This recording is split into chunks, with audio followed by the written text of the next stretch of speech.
welcome to this special episode of It's a Fandom Thing. I'm very excited because we have an interview. We haven't had an interview in so long, and as people know, I love doing interviews.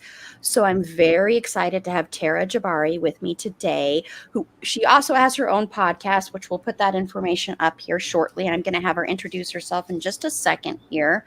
But just a quick little housekeeping note I just want to put out there is, once again, we are taking listener support. If you want to subscribe to the show for just $2.99 a month, head on over to our Anchor page or click the links in any of our show notes and it'll take you there, or go to our Facebook page, go to our link tree. You'll see it there. And we just recently released an episode discussing Freaks and Geeks that is only available to subscribers. And it was a lot of fun because it was the first time I had ever watched that show, which is surprising because it's a show that's like tailor-made for me. But, you know, you could, if you subscribe, you will be able to watch that show. I mean, listen to that episode, excuse me, where we geek out about that. You discover whether or not I'm a freak or a geek and whether or not our panelists are as well. Okay, so Tara, if you want to give us just a brief introduction and a little bit of your background overview before we get into the questions. Thanks. My name is Tara Jabbari. I am a digital media consultant. I've helped mostly nonprofits and small businesses, but I've played around with a few other things like production companies and stuff like that with their online presence. My original training was like producing and editing films or short documentaries, but I graduated college at around a time where something called Twitter came about and no one knew what the hell was that. So they were like, figure it out. So I'm a millennial, so we were like given the guinea pigs to figure it out. And it sort of turned into more than that. So I call it all sorts of digital content. It's not just video. There's images, because Instagram is huge now, photography, graphics. And then Twitter allowed it for a different kind of writing structure, as well as copywriting. And then podcasting. I was involved with some podcasting since 2015, helping people produce their podcasts. And then during lockdown, I decided, I always heard of the story of Lydia Zamenhof. She's the daughter of Dr. Zamenhof, who invented the language Esperanto. And she traveled through 3 continents, multiple countries between 2 world wars to teach Esperanto, which was rare, as well as being a single woman. And there were multiple attempts to save her life, but she did die in a concentration camp in Poland. Mm-hmm. And I was just very drawn to her story. I was like, this is a great movie. Multiple attempts have been made to make this film by me, never happened. So I said, why not make it into a podcast? So I did. It's called Who Was She?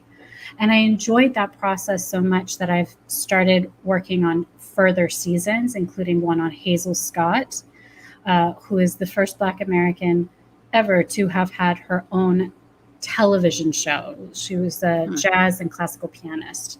And so then I was going to promote Who Was She, as well as my freelance work. And through that, I got in touch with all these cool podcasters, and I thought, what else do I have in my sleeve? And my graduate, it's not technically a thesis, but it was the same amount of credits. It's an independent study during graduate school where I studied parasocial relationships, and I offered to update it for the digital age, which I'm sure we'll get into. Mm-hmm. Yes, definitely. And that's when you reached out to us after we did our sometimes toxic relationship between fandom and celebrity. Mm-hmm. And, like we were saying before we started, I think I didn't even realize we were covering that subject. And that's what we were actually covering. And I had no idea. I was just like, I had just listened to the podcast about Jeremy Renner. And I'm like, oh, this will make sense. I don't know what happened to Jeremy Renner. What was going on? You guys were talking about it, but you never really specified. I'm like, what did he do? Did he call Black Widow a slut again? He's done that. He said some other things. He's supposedly, I have to say supposedly for legality reasons, his ex, who's the mother of his child, said he threatened to kill her, all this other stuff too. And I just think with Jeremy Renner, what happened with him is I think his ego got the best of him, and he was just so excited to be in the superhero world that he wasn't paying attention to you know, the art or to what he was saying or to who Generally he a bit was. PR over there, I feel like. Yeah, yeah. I mean, yeah. So he's just, it's sad to me because I loved Jeremy Renner for so long. I So it's will just sad. say, when I was reading 50 Shades of Grey, because of course I read it, it was a girl who graduated college with a job right out of the bat. I was like, that's the real fantasy. I did picture in my mind a couple of people, but Jeremy Renner I was like, I just feel like he would so play this and well. So for me, it was sort of, That's funny. I always think of that. But yeah, things have changed. But yeah. Yeah. I mean, like I said on that third, I still think he's given some amazing performances. I still think his performance in The Hurt Locker is great. I still think his performance as Dahmer is amazing. But, you know, it's sad that that happened. And I think that can happen. And also our relationship with celebrity can change because of that. It can. Yeah. So I want to get into that because, and I know you said it wasn't technically a thesis, but your thesis in grad school did cover this, parasocial relationships. And what was it about that that intrigued you? What attracted you to that? My dad jokes. He was like, so you're basically writing your autobiography? Like, harsh. So I was studying communications, culture, and technology at Georgetown University, and I concentrated mostly on how our communication, personally, professionally, has changed in the digital age. Like now is the first time that we can be contacted by our bosses in the middle of the night. Because if something pops up your mind, you're like, oh, I need to email them something. And then you can do it right away. I mean, our phones are never too far away from us. So I was sort of studying that, and there's a bunch of communication theories and terms like uses and gratification and all sorts of stuff, presence theory. But this came up, parasocial relationships or parasocial interactions. It's kind of interchangeable. And it started in 1956 by these, I believe they're sociologists, they're doctors, Donald Horton and Richard Wohl. And it was because they sort of, in 1956, that's when television started coming into people's living rooms, right? Before it was really just radio, or you had to go in person to watch a concert or to watch a play or something like that, or the movie theater. Now you had it in your living rooms, and you usually had like a nightly news person. I Love Lucy was a huge show, now on Hulu. But it was, and there was reports that like crime actually went down when I Love Lucy was on because everyone was home watching it. There was really? what, 3 programs on TV, and stuff. So it's an interesting fact that I learned. But what else happened? You started developing these, it's sort of like a personal relationship with the media. So if a news anchor was sick and they had a substitute, people have been watching this news anchor with their families, eating dinner in front of the TV every night for weeks on end, and he's gone, right? Usually it was a male. So they were like, well, what's this? Where's Joe Smith, you know? And so they'll call the studio. They're like, what happened? And they're like, Joe's has a little bit of a cold, so we have, you know, Jack Smithson come and sub. So people would actually start sending soup to the studio because they didn't know where Joe lived. They also, you know, like he's in my prayers, all sorts of stuff, right? So Horton and Wohl were sort of like, now this is starting to get weird because the studio, the anchor, the media, like Lucille Ball doesn't know you individually. She knows you as a statistics, and she knows that people are watching, but she doesn't know Aaron or Tara, right? Right.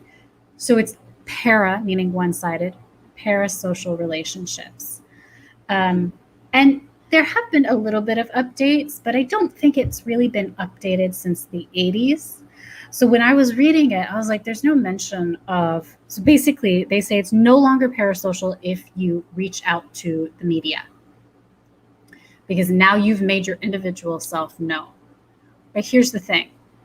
Now there's the internet, right? So if we can tweet, if we can comment, if we like something that they've done online, does that mean that we've just made our individual existence known? I'm trying to win bingo. So let's say George Clooney. And hi, Bailey. Hi, Bailey. Sorry, I'm just briefly saying hi to her so she knows she can still play bingo. Okay. She's one of our biggest fans. So let's say George Clooney, I don't know, does he have social media? I don't think he does. No, I don't think he does. I think he's one of those that like avoids it. He's probably smart for the sake of argument. Or someone from Queer as Folk or Eurovision. That's awesome. We even got the Eurovision in. That's usually Carla's thing, so that was pretty awesome. Will Ferrell or whoever directed Eurovision or whatever. I don't know if Queer as Folk is coming back. I can't remember which ones are coming back or not. But yeah, it's a reimagining of it. I wish it would come back with that's my all-time favorite show. Okay. I wish it would come back with the original cast. But so let's say, use this example.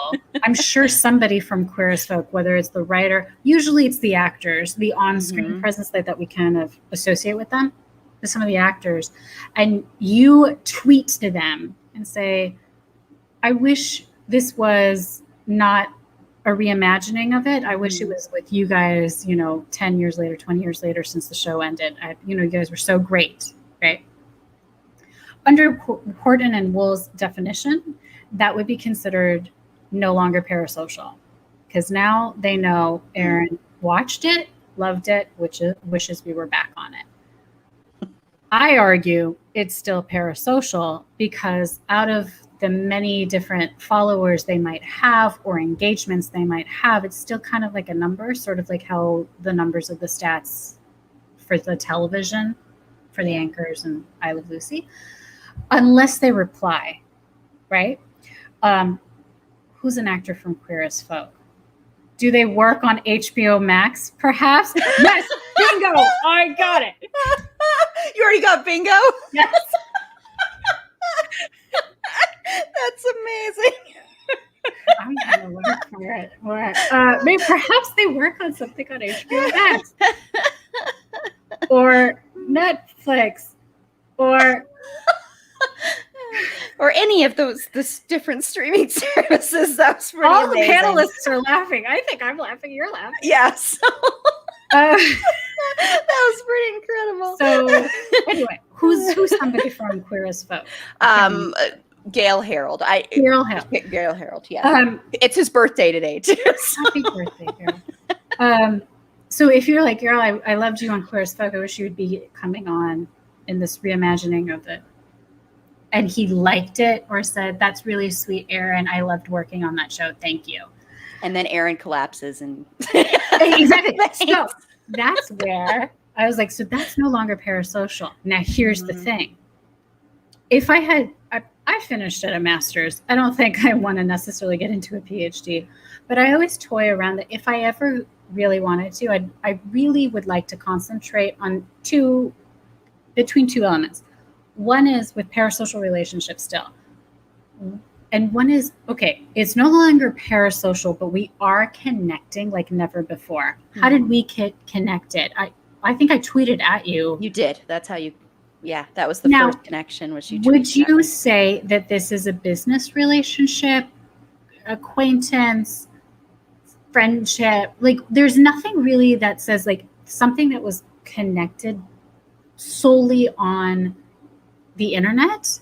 We don't really know what it's considered, right? There's not really a term. It's not really acquaintance. It's not really a work or friendship. It's something all purely made. Like I got in touch with Shannon from the Game of Nerds, and we hit it off really well. But I'm on the other side of the country, sometimes the world. but I do, like, I sent her an email. I'd be like, oh my gosh, did you see the trailer for this new thing, this new Marvel movie? She's just gonna keep naming them. So Bailey, you can get a bingo too. I have a cat, and the cats are sleeping. Oi! Because You're trying to make a noise from yes. The cats are like, I'm sleeping. Why? That's a tangent. That's considered a tangent. So where's tangent? Oh, I got it. You know, did you watch Marvel and DC Plus have had it? Who's a sexy accountant? Oh, that's this, because that came up on an episode. It was actually a revisiting of Schitt's Creek, and it just Meg, who is also on Bedwetter Behead, she Bailey's in the car watching on her phone, so she can't download a card. Oh, I haven't even looked at the comments. And she's bringing up a good one about with the parasocial relationship too, with Misha Collins from Supernatural. Which Supernatural, that's another one there. But that's it is, and that's our free space. So that's an interesting one because, like, Supernatural. So here's the thing about parasocial relationships: musicians and athletes are a whole other ballpark. I didn't touch it because it's just crazy. I feel like, honestly, like, truly, like Marvel. Especially Marvel, Disney, DC. I already got bingo, so I don't care. But that is a whole other. It's almost similar and Supernatural. I haven't even touched the surface of Supernatural. And what I like about the show is that they do reference the fandom in the show. Like, they're like, why is there gay porn fantasies about Dean and Sam? We're brothers as characters. And it's clearly a commentary of it, like, Jared and Jensen basically are brothers for each other. Like, stop fantasizing about us, kind of thing. But Misha and Jensen is fair game, apparently. Well, and it's interesting with Supernatural too. And I know this is kind of going off of the questions here, but that just made me think. Recently, there was a big rush up in the Supernatural fandom because there was an announcement that there's going to be a new show, and Jensen's producing it. Yeah, and supposedly he didn't. And Jared has this thing, and I've already gone off on my feelings on this because I'm totally not on Jared's side on this at all. Oh, but okay. He has a thing of using his fans. He's done it before, and he'll go to social media. He's complained about like putting like people on blast that don't cater to his needs, like hotel workers. Thank you, Bailey. Bailey's with me. Okay. And like airline stewardesses, I think wants to, and he'll like dox them on social media, and he puts their picture up and he goes off on them for something they might have done, like something like they might not have given him the customer service he wanted. They might not have known who he was. He was in a barroom brawl, not like a couple of years ago. I heard about this. And so he'll go on there and he'll do that and he'll plaster the name. And he knows this just because he's done it before, that his fans are so rabid fans, they just will defend him. They have gone after those people where they ended up shutting down their social media, where they felt physically threatened, because they would be threatening these people. And then he'll come back on and say, oh, no, please be nice. I didn't mean for you to go after them. Do you think he's doing that on purpose? Oh, yeah, totally. I think he's completely doing it on purpose.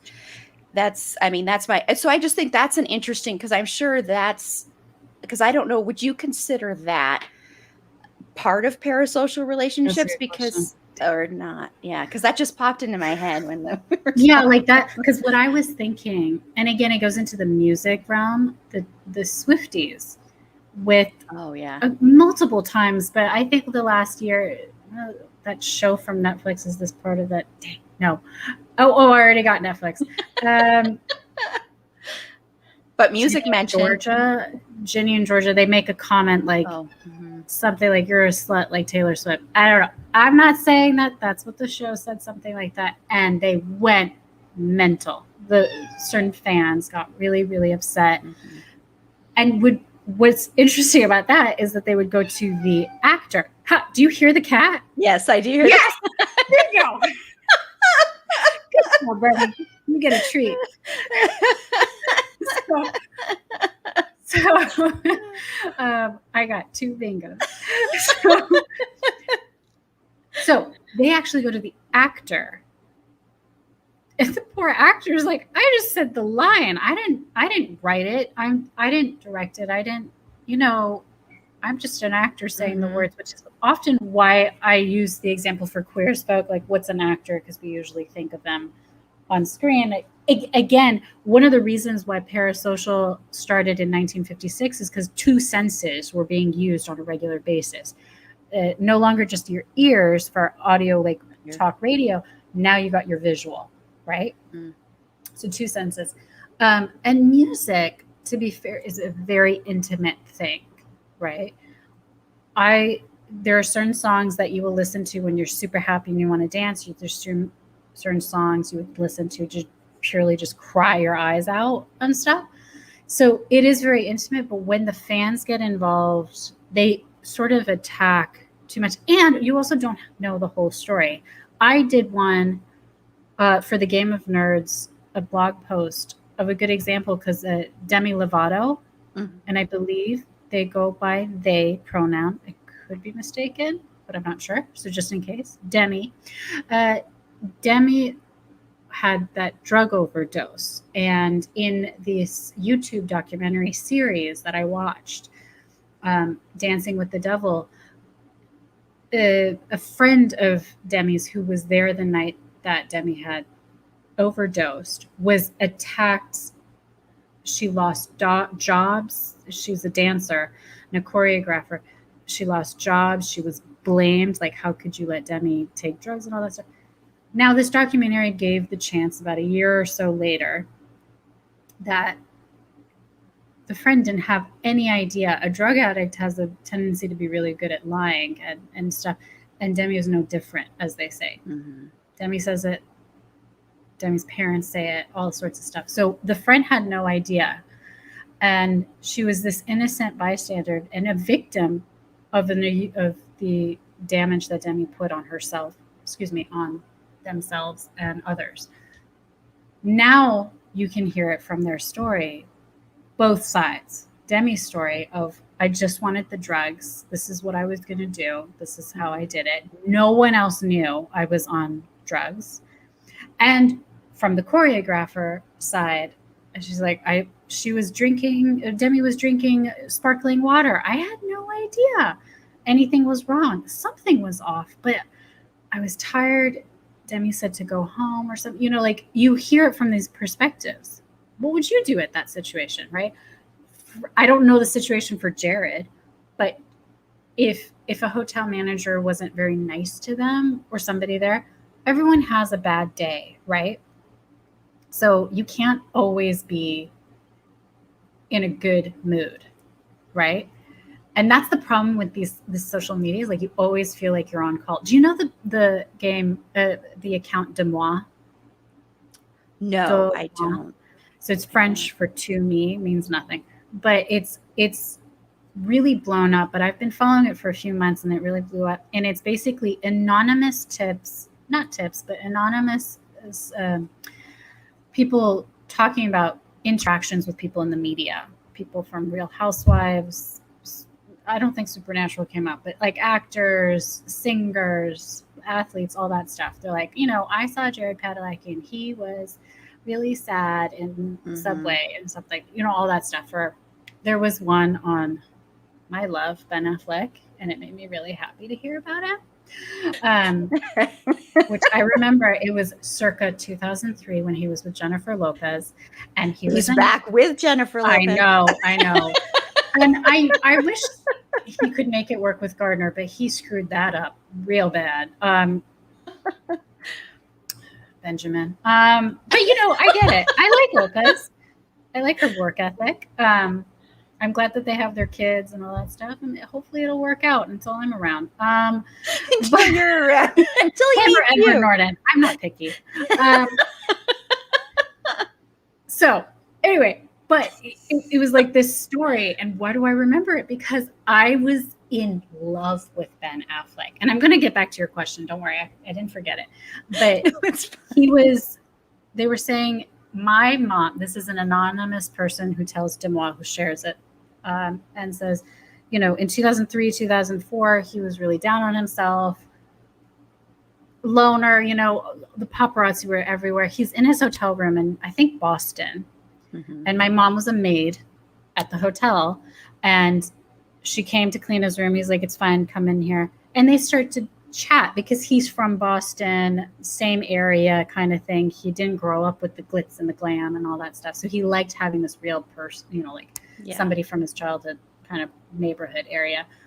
And they start talking, and somehow she's like, my mom brought up that, money troubles and all that stuff, just as a conversation. And so he went and he took, I think, her phone or her camera. Maybe there was a way to take a photo, and he made himself throw up or something and took the picture. And he says, if you give this to the paparazzi, you could make easily like $3,000, and that'll help you with your debts.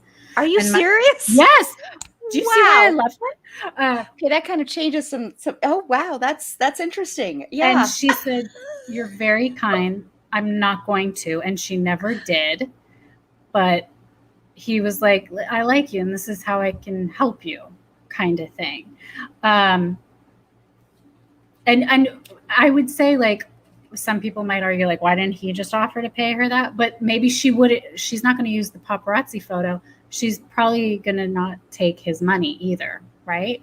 So it was I was like, I love that. I love that. Now it's become more like, I saw Taylor Swift and she's so nice. But then I saw Justin Bieber and he is such an ass, all sorts of stuff. You don't know what the day is like. And it's weird because a lot of waiters will come on and they said, the person, the celebrity or whatever, will always ask, what's your name? And tip really well and all that stuff. So I have found myself somebody who's not famous at all. Well, now I'm on it's a fandom. Yeah, now you're going to be. But I have found myself, I'd be like, and what's your name? Thank you. Okay, thank you so much. And then I was like, because you don't know. I was like, oh my God, because you want to make a good impression, but it's also, anyway. So back to your thing of like, okay, so see, this is why I'm not going for my PhD, because this is complicated. I did present at a DC Awesome Con about this the year that I did my independent study. Mm-hmm. And they had a good question. Like, if you reached out to like somebody in the media, how do you know if it's from them or somebody on their team? Would you still consider it no longer parasocial? Like, was it Ben's assistant, Jared's assistant, or something like that? I was like, that's a good point, because it's not technically from Jared, Taylor Swift, whatever. I don't know necessarily, but I would kind of say no, unless he went, for the sake of argument, you went specifically and went, to this hotel at Hotel Guy, you're mean to Jared and you should get fired. And then Jared comments directly underneath that and said, Aaron, I'm sorry. I was just in a pissy mood. Don't take it out on this guy. I'm sure, let's move on with our lives. If he did an overall tweet like, fans, I love you, but we're taking it too far, I would say no, because it's still a general kind of thing. Yeah, that's interesting because, and Bailey was saying, well, talking about that, there was this show, and this is to the extreme, but there was this show. I don't know if you ever watched the show The Following with Kevin Bacon. It was this show that was so freaky. I stopped watching. Yeah, the guy that would, where he would convince his followers to kill people and do stuff. Yeah, that show is freaky. And Bailey said it kind of reminds her of that. I mean, that's an extreme level. But I think that can be true even if the celebrity isn't doing that, even if they're not doing that on purpose. Like with the Taylor Swift example, she didn't, at least that I know of, she didn't come out and say, I'm really mad about this, go after them. She didn't do that. She But just because said, the I fans wish were, you didn't make such a sexist joke yeah, because you don't say that about John Mayer or something like that. Somebody who's dated a lot yeah, of people, which is freedom of speech, right? You can do whatever you want with that. And I do sympathize because they do have a following, usually a very young, impressionable following. Not always, but impressionable being a key word. It's tiring to think, like, if I don't say something about Netflix making this joke about a female singer, then it doesn't put light on this issue, or but if I do, will people take it too far? It's not a fair. I think we're now in a very extreme level. Like, we're still in the baby stages, crawling stages of what the internet can bring when it's been open to everyone and everything. yeah.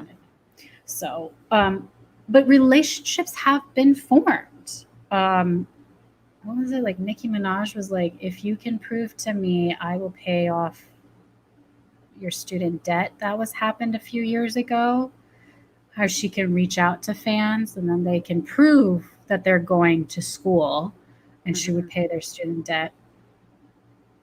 That's nice.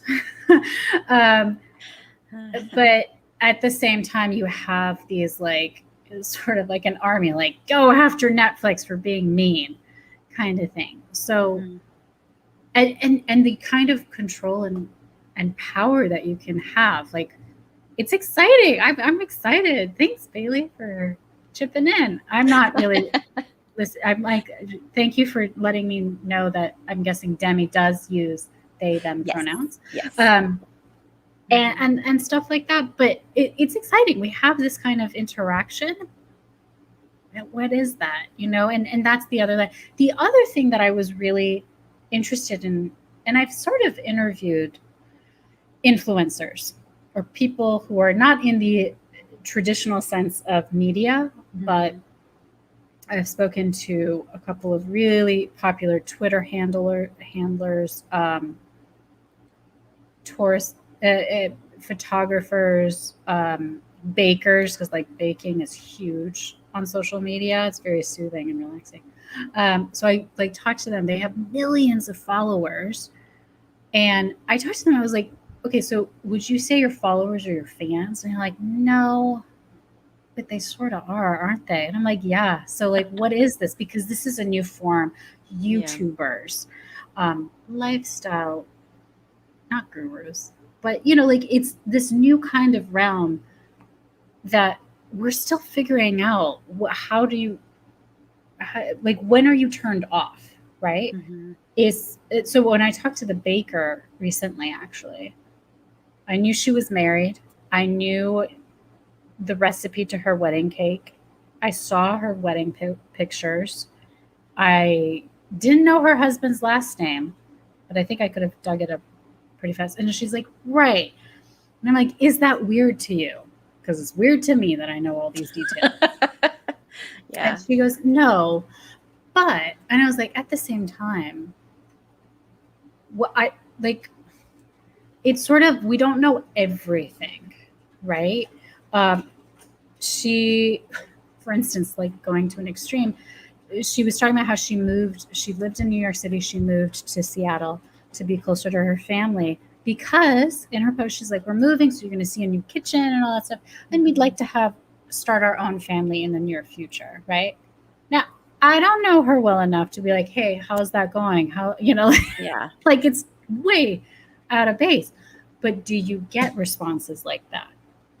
Some people might not be able to. And that's the other realm, is there are times where fans or people who felt like this real relationship, that it's like a best friend, it's like a sister or a brother, and be like, how's baby making? Right? Like, some people don't have the most popular example of what I would say is parasocial, that has gone wrong, is the man who tried to assassinate Reagan, the president, for Jodie Foster, because he watched Taxi Driver like 30 times in the theater. This is in the 80s now. he is still in a mental institution. And actually, at AwesomeCon, a woman who's a nurse, she said, "I used to work at the psychiatric ward that he is still at." Hmm. And I was actually looking into it. This is 2017, and his parents were making a case to get him out of the hospital and be under their care.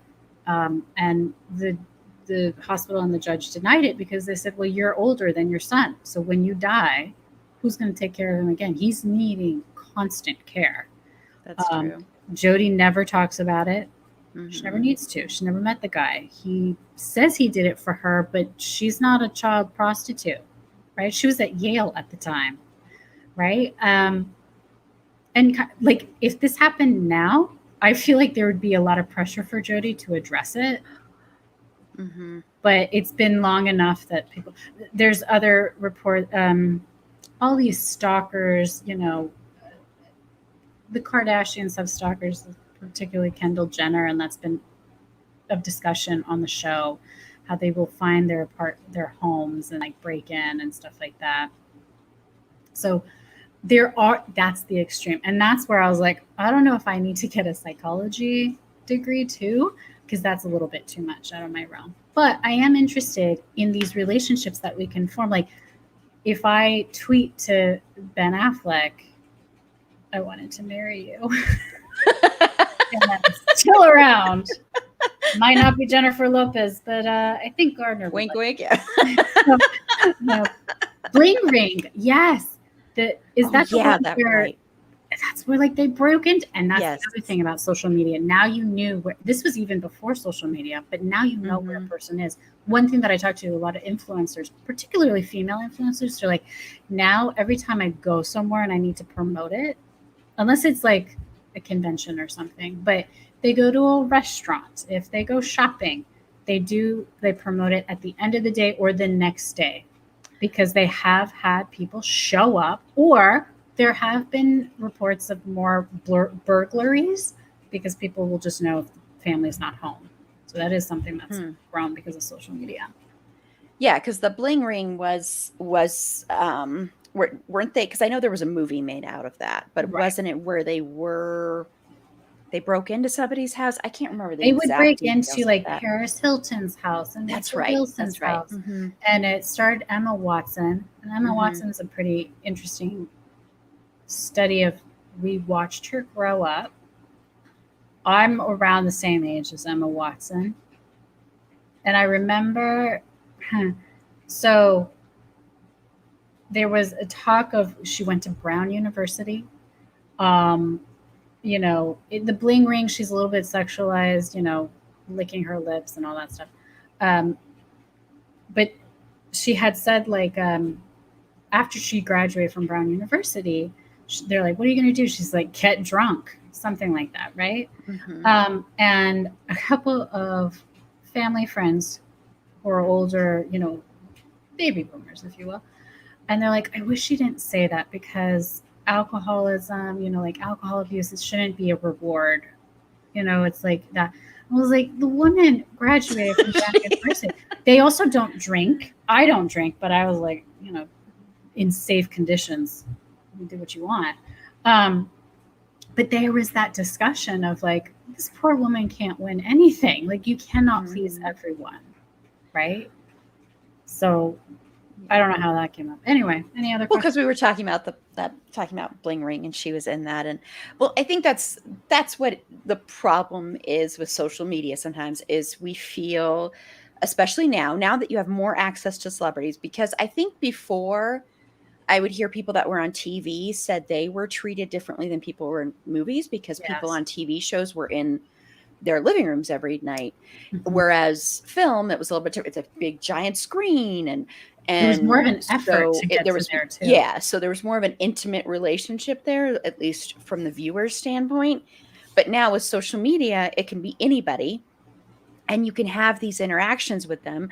And I know personally, I've had people like stuff I've posted and stuff like that. And it's been very exciting for me. I mean, Actually one of the actors from Queer as Folk has liked a couple of tweets we did, and it's like, oh, this is so exciting and so cool. I would say that's no longer parasocial.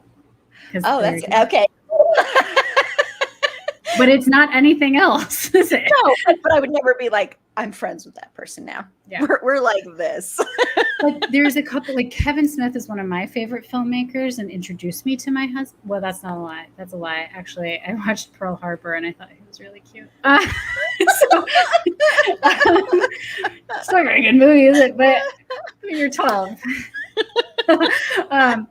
But okay. Kevin Smith, this is a good example. It's the beginning of, I already got bingo.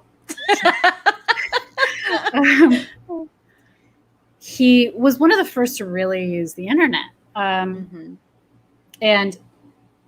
he has hired people who have started websites or community center boards appreciating his work or dissecting his work that he just found really interesting.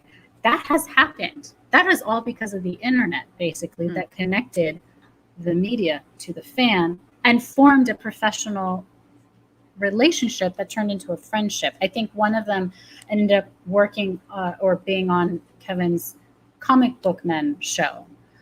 So there is that potential. Or the show Girls on HBO, some of the writers that they found was that they would just look at Twitter and see who they like, not necessarily tweeting at them, but just, so it's not necessarily a parasocial relationship, but like that's, internet is bringing people together as well as breaking people apart.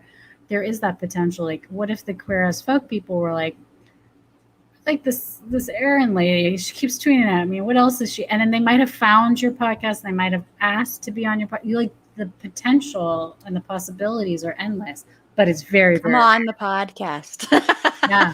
Yeah. Come on. One could only hope. I'll try to, if Gail Harold comes on here, I swear I will try to speak. Which one's Gail Harold? He plays Brian Kinney. Sex on Legs, Brian Kinney. He's absolutely gorgeous. So yeah, he's yummy. Gail Harold? Gail Harold. Mm-hmm. Oh, yes. Okay.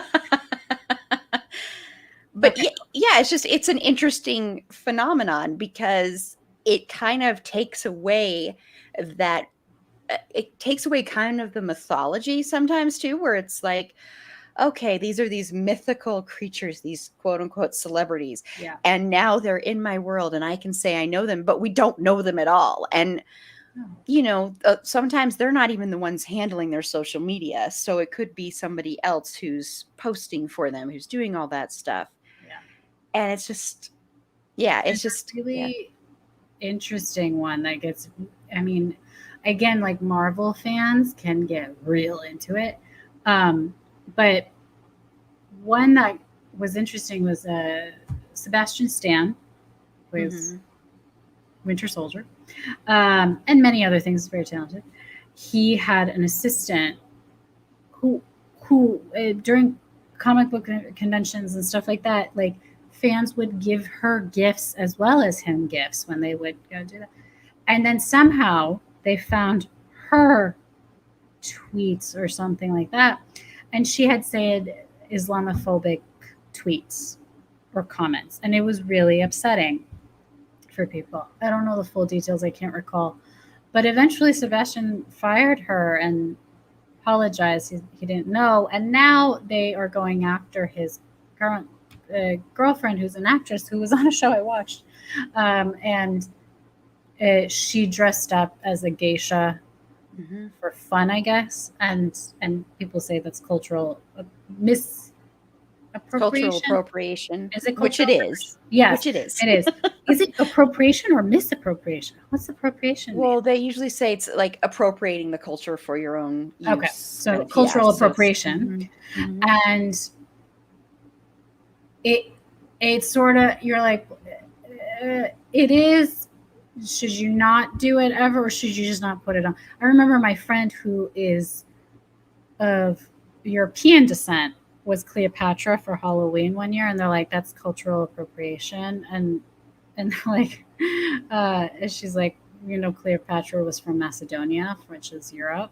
So kind of like, Well, in the instance of his girlfriend, Yes. that is appropriation. That is definitely Yeah, she appropriation. shouldn't have So necessarily that's put it definitely, up. and especially if you do, that's not your right to do that. Mhm. So, and it's kind of like, it's when people do blackface or when people do that and try to Mhm. say that's totally appropriation. So, And I yeah. wonder, Mhm. and yeah, because there wasn't. So here's one thing, because if you look at my social media, I love the holiday, the Day of the Dead. I'm not Mhm. Mexican or Latin for that matter, but I think it's a beautiful holiday because we don't talk about death as much as I think we should in a positive light. So I went to an event and we got our faces made as skeleton, that stuff. We had the headdress and all that stuff. And I just really appreciate, I was like, it's a beautiful holiday. And I love embracing it. And I got to learn more about it and stuff like that. So is that cultural appropriation though? Because Yes. I, as not Yes. of Latin descent, It is. but I'm It is. appreciating it. And I don't, so like, should I take it down? Should I not? I like this conversation.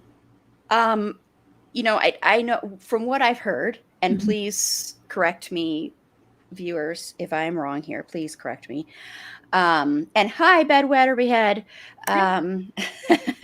Um, but I believe in that since it's not your culture, and if you're using it as a way to like that's why a lot of people ask, don't use that as Halloween decorations. Because you're taking something that's very important to us and important to our culture and Mm. appropriating it to your culture or to your celebration when it doesn't have to do with that. And hopefully I'm explaining that correctly or accurately. And please, yeah, like Bailey said, think about like minstrel shows. It feels like that to What's people. minstrel shows? Minstrel shows are like that used to be where white people would dress in blackface Oh, is that and what it's called? yeah, Oh, and I it didn't would be like a way of making fun of black people and know. dressing and doing Stereotype. like the and doing in a very, very, very harmful, racist way. That's Yeah. what they were. Yeah. Yeah, yeah. So I mean, and it's all learning. Like I know, I didn't know this, but like there are certain terms that are derogatory towards like gypsies Hmm. Hmm. and I didn't know a lot of that stuff, and so it's a lot of learning, and I think the big thing is learning, taking it in, and then not doing it again is the big thing, or Yeah. correcting people when they do it, or calling it out when you see it if you know about it, and learning from it. Because I know, I've said on here before, I'm still trying to get better at not saying like you guys and not generalizing like that, or Right. not People are saying that kind of with lol. and being better with pronouns and stuff like that. And so I know that's something that I have to grow too. Yeah, like Bailey said, I think being open to learning and teaching others is big. And Yeah, so I think and I think so I can understand. I think it's very right. I think people are right to be upset about that because that yeah. is cultural appropriation. And so I think that's, yeah, because I remember when that happened because I'm in a Facebook group. Oh, yes, it is itself a slur. Thank you. Thank you. See, I got corrected there. Sorry. Excuse me for using that slur because it is itself a slur. You're right. I I apologize. was thinking of when people say you get, something, when something doesn't go your way and you feel like you've been cheated out of something. There's the Mhm. other word for that I didn't even realize that was considered a slang. But thank you, Bedwetter or Behead, for correcting me on that. I'm not sure if this is Carla or Meg. I'm assuming it's Carla, but I'm not positive if it's Carla or Meg using the account right now. But yes, it is.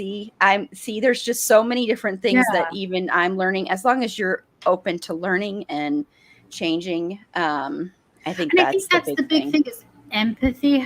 The levels of empathy have gone down. Here's something that I learned again and from my studies. Forgot her name, but she works at she teaches at MIT, and she was called in again because of technology and the screen. Emojis and gifs or gifs have helped, but when it was really just text based, it was really hard to read the message. If it says okay, is it okay? Okay. Okay. Like we can't tell. It Yeah. just says okay, right? And levels of empathy were going down in children and stuff. So this, I really can't remember her name. This doctor was asked to come to a school in Boston area, and they were a bunch, like 12, 13 years old. They said there's 3 girls. 2 of the girls went to the third girl and said, "We don't want to be your friend anymore," for whatever reason. And all 3 girls were upset, and they didn't understand why. The third girl was like, "I don't know why I'm upset. I mean, I lost friends, but what?" And then the 2 girls are like, "We were being honest," which is what we're taught to. Well, why did we feel bad? Because they did this in person, and and this is where it gets a little harder with virtual, and I think it's only going to get a little worse until with lockdowns and quarantining and whatever, the pandemic.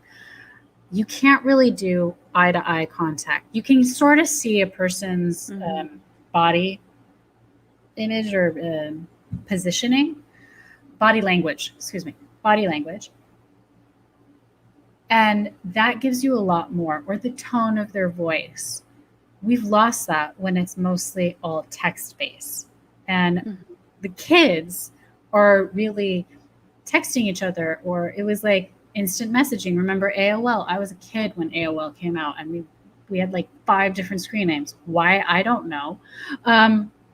But it was, like a fun thing with just like type and type and type, but you were losing empathy, and we're still losing empathy to understand. Like if a person gets mad at me for sort of celebrating the Day of the Dead, I could be defensive. But I would like to have a conversation.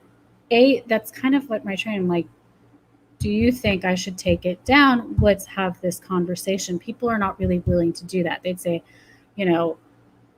why did you put that Islamophobic tweet out there? You're a horrible person. Why are you dressed like a geisha? You're a horrible person. Well, hold on. They might not have even realized it. What if somebody got mad at you for using gypsy and not realizing it was a slur, right? Now we know, and we apologize, and we try not to use it.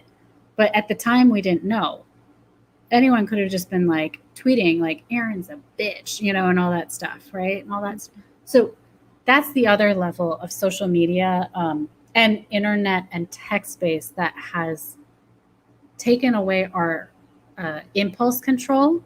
Like it's feeding our impulse control without thinking all the way. Like, Jared, calm down. Maybe the manager's wife is in the hospital. I don't know. And making sure you got your warm brownies is not on the top of his list of priorities. You don't know. So, don't go tweet that right away. Take a relax, relax. Keep it in drafts for a little while. And also put yourself in their position. Like, does this make sense? It does. But I will say, this is the thing though, is that I think in certain areas, I think it's okay to, I think this is where you go into the thing where people get worried that everyone's going to be canceled and people don't like cancel culture, which cancel culture isn't a thing. That's a myth. That doesn't exist. I mean, especially if you're white, that doesn't exist. Cancel culture is not a thing, especially if you're a white man. You're not going to get canceled. That's not going to happen to you. I mean, really, legitimately, that's not going to happen. Could you explain that a little bit more? Because I don't know. I mean, I think, people get upset because people get called out on things they say that they feel they should just apologize for, and everything will go back to normal, and that's okay. And, I didn't mean that, or I was young, even though I was in my 30s or I was in my 20s, and and people excuse that. And where I think the problem is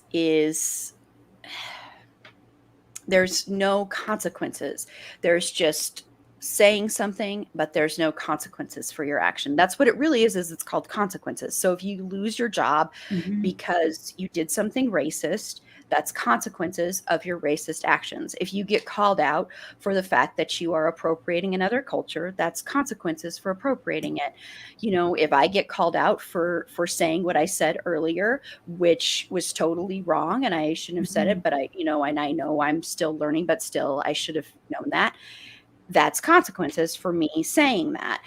And you kind of have to take that and learn from it. And instead of getting defensive and being like, F you for calling me out on this, I'm just learning. And that's true. We are all learning. I'm not saying you can't say you're learning and you're growing, but I think there comes a point where you can't keep using that as an excuse. Yeah. And you have to be like, okay, I have to learn this stuff on my own and then grow. Where it's you know, it's like, it's also, there's the term of using free labor where people will teach you, you know, like I know a lot of Black men and women, especially Black women, have been used, their free labor has been used to teach white people about what's not good and what's racist and what's not okay to say and why this is that. And, you know, white people going, well, teach me, show me why this isn't, instead of being like, there's an internet out there. You can find it out yourself.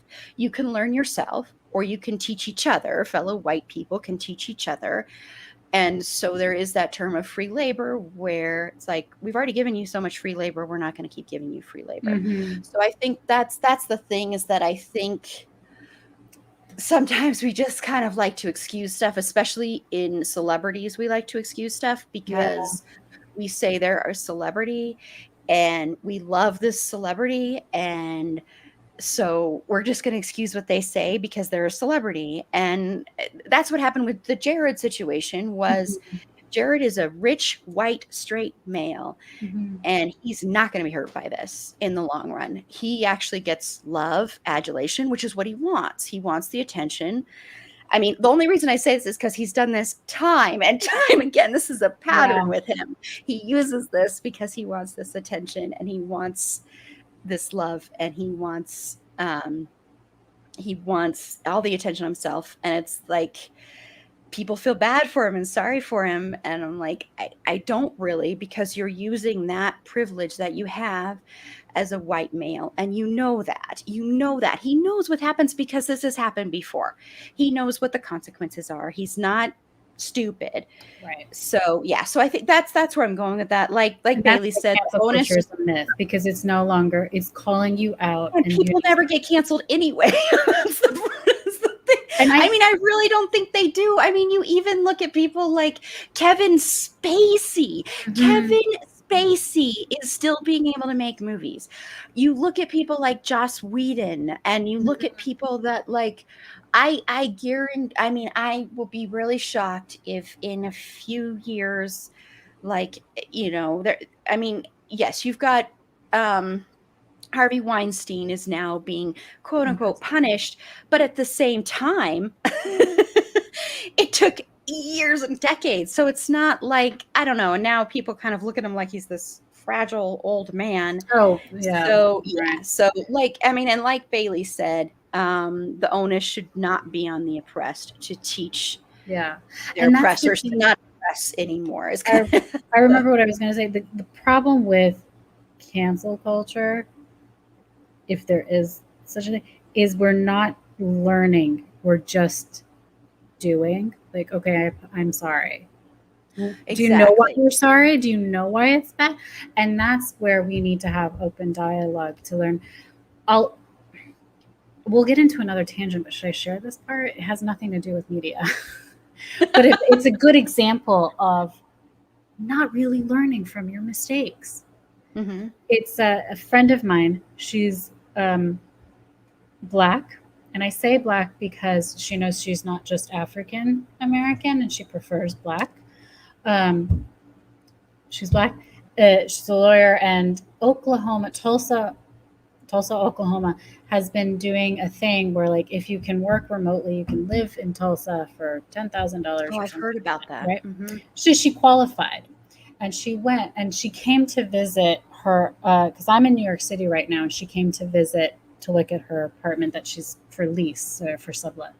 And we had dinner and we had a really nice conversation to understand, to have these conversations. These are hard conversations to have, but important to have. And she said, when you go there and there are people, and we all admitted we were never taught about the massacre until it's 100 years ago. It's 100 years. Not until I heard about something called Watchmen, the TV show, right? That came out a few years ago. I had no idea what were they talking about. Why weren't we taught that? Anyway, she says, but there is 102, 103-year-olds who lived that, and they're not getting anything. I was like, give my 10,000 to her and her descendants. Why are you're only doing this as an attempt to sort of apologize, but you're still not addressing the real issue, right? And I think one of them went to the Senate or Congress to talk about this. But that's the thing, is like, oh, I'm so sorry, I fired the assistant to do this. I get it, and it's not a simple solution or a simple conversation to have in a tweet, but we still don't have those conversations, and so that's and that's exactly what I mean. It's like you have the 2 seconds of, or you'll have you'll have people doing the black square for Black Lives Matter, or they'll do that, and then like 3 weeks later, back to normal. And actually, it's like, I'm just going to show that I actually care, but I don't actually care. I'm doing it because I don't want people to call me out for not doing it. But what else are you doing? Are you just doing a black square? Are you just doing hashtag Black Lives Matter? Or are you actually doing something? Are you trying to learn something? Are you donating money if you can? And people used that algorithm. They screwed up the algorithm.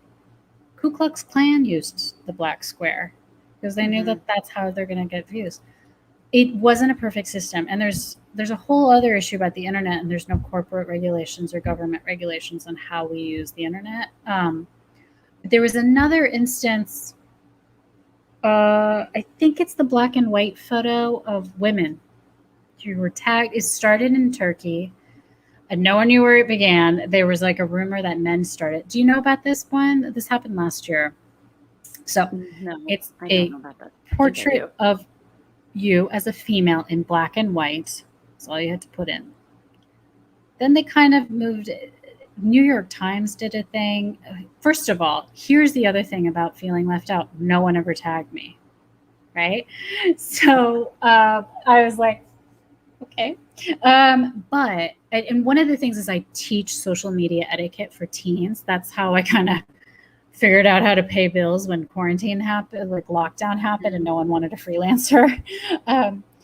But I was saying one of the problems with the black box photo was there was no other information there, and it screwed up the algorithm. The other side, the really bad parts, were using it to get more attention on their side. It was a bad system. Best of intentions, horribly executed, though. The other one is this black and white photo of, it was only for women at the time, and there was a New York Times that were like, where did this come from? What is going on? Eventually, they were like, share a couple of books that you recommend to understand women's empowerment, or something that changed your life as a female. And eventually, they circled it back to an account in Turkey, because there was, I think she died. She was raped. She pressed charges against her rapist. They got off, and she was killed, maybe, or maybe either way, her rapist never went to prison, because of just, unfortunately. And so her friends and her decided to, or just her friends, decided, let's talk about female empowerment.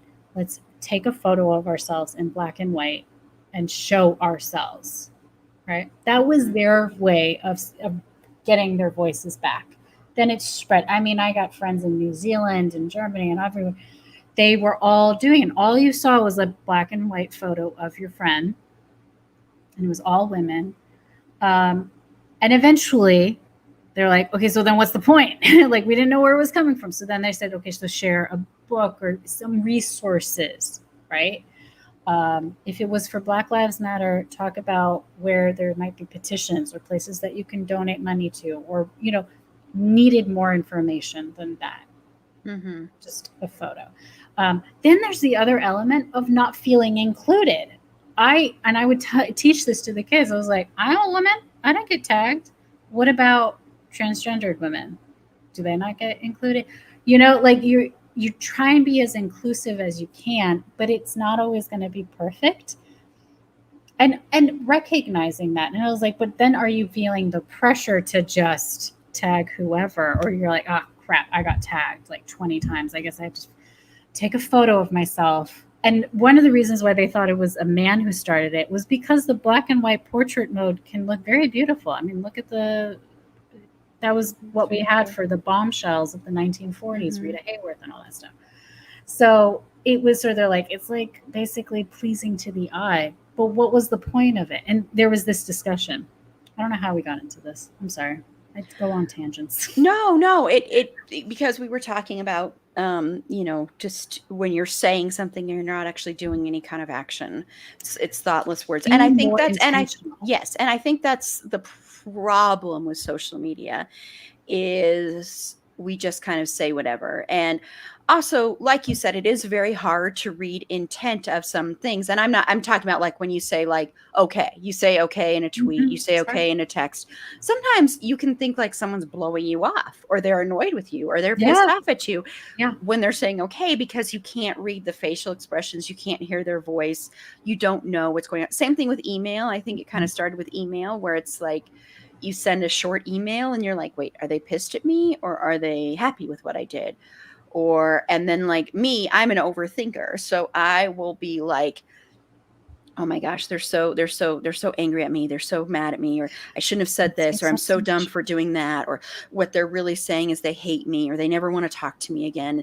And this goes on in my head like 24/7. And I think, I've always been that way. And then I think this kind of makes it worse and I think social media is a good tool. I think it's done amazing things. But at the same time, it can lead to sometimes fractured relationships with people. I've met amazing people through social media. One of them, Carla, who's of Bedwetter Behead, who is also the most frequent panelist on her. She has not been on a show in a couple of weeks now, and it's very weird for me. I have wanted to be on Bedwetter Behead. I played it this afternoon. My friend, she was really mean to me. She gave me 3 choices. I'm like, oh, I can't believe you gave me those choices. She's like, I know. I hit her. I was like, that's so mean. I faked his death. So, what were we? Oh crap! I'm sorry. But no, that's okay. That's okay. But I wanted to go back to a question that Bailey actually had from a while ago. This was a long time ago. But I did want to. Sorry, go ahead. And then for social media, 2 things. I did have a student who goes, do you think we're worse off or better off because of social media? And I said, that's an excellent question. And this leads to my second point. I was like, to me, it's like cars. When cars were first invented or started, you could get to work faster, you could get to the hospital faster, but more deaths and accidents did happen, right? Then they were like, okay, so now we need to put seatbelts as a suggestion. Then it became the law. Then it's like, don't drink and drive, don't text and drive. We had to keep it up to make us safer because cars do help us, but it can be dangerous. I think internet and social media is like that. We're still riding it without any seatbelts, and we're starting to progress to figuring out what that could be. That's my thought.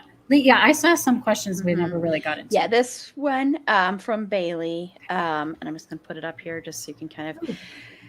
and so she's talking about being mutuals with several podcasts and feeling like these interactions are different from my interactions with the host's personal accounts. So how do you think that...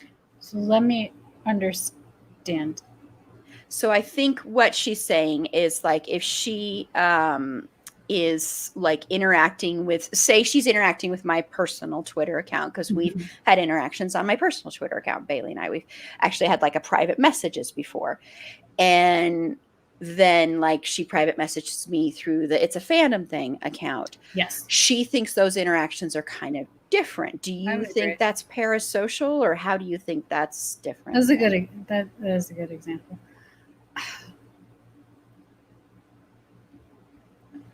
Oh, that's a good question.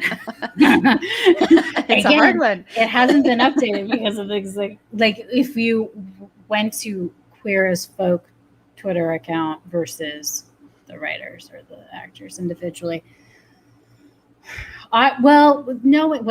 Your example is a little hard because I'm guessing you or maybe one other person on your team is part of the It's a Fandom Thing account. I'm the only one that runs the Twitter, but the other Erin, who is also sometimes a panelist, she runs the Instagram and Facebook account mainly. I will go on there occasionally and I'll reply to things, or people will message me on there and I'll reply to messages on there. There's one particular person that she also hosts a podcast, and she's been on here before. And we message through Instagram mainly because that's where she's mostly active. So I'll go on there. But 99% of the time, if you're on, just heads up to everyone, if you don't already know this, if you interact with us on Facebook or Instagram, especially Instagram, not so much Facebook, because there is somebody going back and watching or listening, to our old episodes and doing these long comments on them. It's so awesome. So I'm going to have to give you a shout out here in just a little bit here, because it's amazing. It's like they're watching and they like will come, well, what about this? You should talk about this. What, and I agree with this, or I disagree with that, or I agree with this person. And it's just pretty awesome. And so those replies are from me. I do look at those and I reply to them because I feel like I should as the host. But sometimes but most of our Instagram posts are not created by me. They are created by Erin, and it's connected to Facebook. So all those go to Facebook.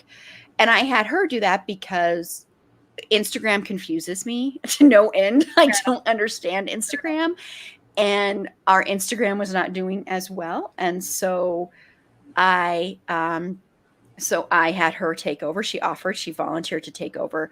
So if you are interacting with me on there, it doesn't necessarily mean you won't be interacting with me, but just know that those are not from me. And Bailey's explaining it, sorry, a little bit more here.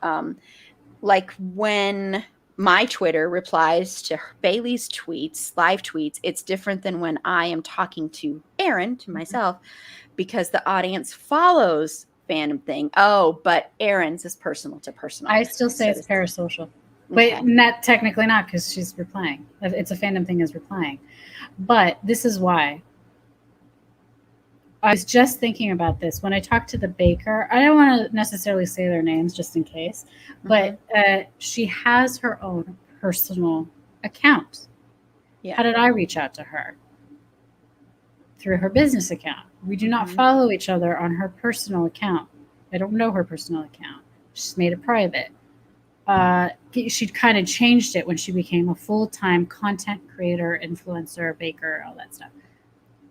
But I still was like, dude, I know you got married. I know you want to start a family. Like freaking out that why do I know so many personal details? But it's only through a business account. So I do still think it is parasocial. Even if you go to like Queer as Folk or It's a Fandom Thing and be like, I loved this episode, or that Tara girl is crazy, kind of thing. Yeah. I would still say it's kind of like a parasocial meaning if no one responds back. If they respond back, then technically it's not. But what that relationship, like, have you ever met Bailey? You as Erin? I have never personally met Bailey. No. She comes on every live stream, or most live streams. Most live streams, yes. She comes on most live streams. She started watching this one because she's Bedwetter Behead's #1 fan. I know I can say that because it's on her bio. Oh, is it? Or something along those lines. Correct me if I'm wrong, Bailey, on the wording of it.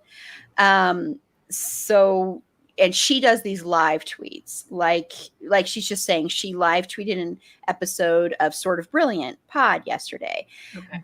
But she was also messaging one of the hosts, Rachel, at the same time about something else, and it's different. So so it seems, so it's more like, and I get what she's saying. Like, it's like she's promoting the podcast in a way. I mean, she's responding to the podcast. That's about the podcast. So I wouldn't necessarily respond and go, thanks. So how's the weather where you are? Let's talk about our days right now, kind of You thing. would, as Aaron, might be like, hey, how was that drive that you came? Yeah. Kind of like, don't text and drive kind of thing.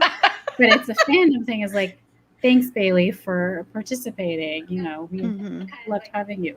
Yeah. So I do think it's a different kind of, like, I feel like this is another thing, is how the internet brought you guys together.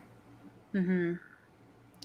And then how you interact, as it's a fandom thing to a listener, and Aaron to a listener who has sort of become a friend or an acquaintance or something like that, right? Our interaction, I came as a listener and I reached out to you. Mm-hmm. I had to sign an agreement. It was a very professional kind of thing.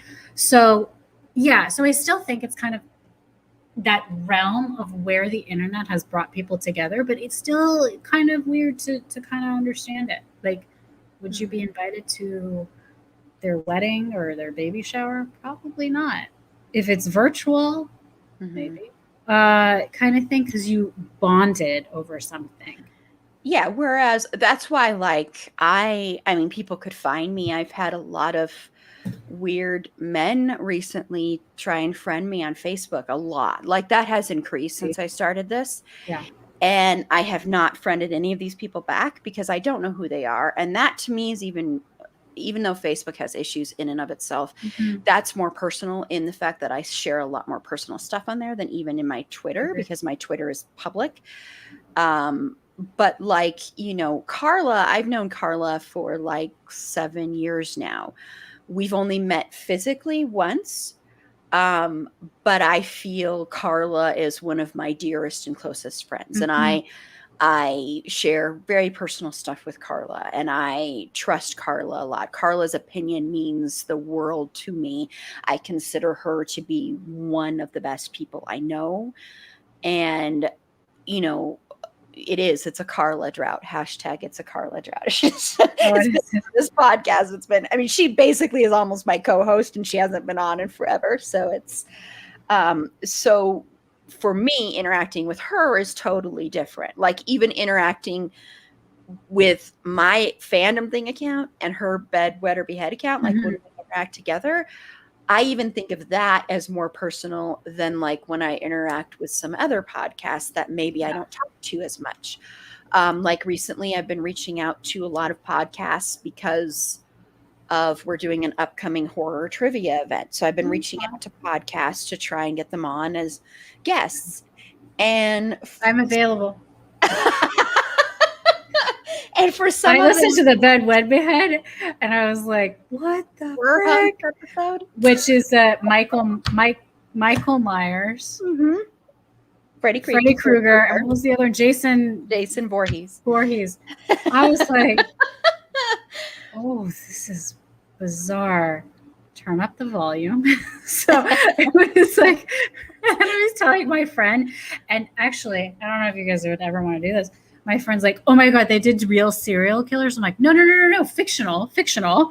They won't do real people, right, Which is Carla? smart. I don't know if she's still agree. watching, but Carla, you won't do real people, right? Because they have a thing about that. They don't want to do real people, which I don't want sense. it on record, basically. Yeah, you don't want to do a real person. Like, you wouldn't do like the actual actors from a show. You do the. I have a really good one on Leonardo DiCaprio characters. It's one of my favorites to play. Which characters are they? Okay, so We'll play a quick one right now. So let's do this. One of my favorite Bed Wed Behead ones. Leonardo DiCaprio's versions of Jay Gatsby, Jack Dawson, Romeo. Ooh. I know my answer, not just because I play this for years, but I knew it right away. And it's fascinating. What would you do?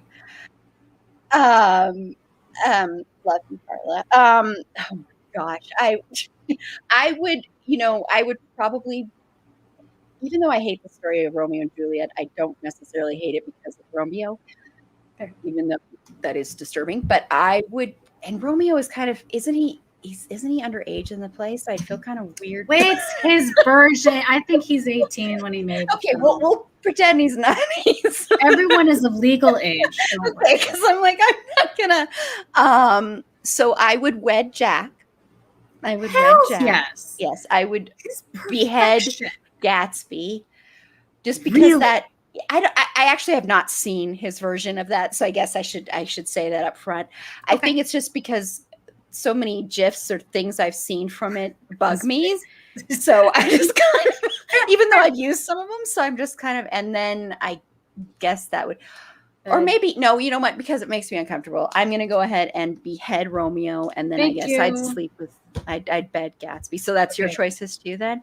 And Bailey and Carla, you guys can answer this. Yes, please do. You both, sorry. Excuse me. This is why. Okay. I'm beheading Romeo. He is a whiny little child. You should have just stuck to school, leave Juliet alone. There are people dying, and you guys are all like, I miss you. Shut up. I was like, whatever. I don't have time for this teenage drama crap. I know I just said that they're legal, but 18, they're still children. So I was like, whatever. I don't care for this. Go away. Jack Dawson is the perfect man. He is the perfect man. Do you remember when it's in the gym? People are like, what gym? And he's like, that fire inside you. I'm going to cry. That fire inside you, Rose. Just kind of burn or something. I was like, oh my God, why can't a man say that to me? He doesn't want her to change. He's like, oh, I love him so much. He has nobody, but I do not care. He's so cool. Oh, and I just watched it during lockdown. I was like, nope, I'm still in love with you. Like Ben Affleck, I'd leave you for Jack Dawson. So, but I have to say really quickly, I think this is the most we have ever talked about Ben Affleck and Leonardo DiCaprio on this podcast. You need to put it on the bingo card.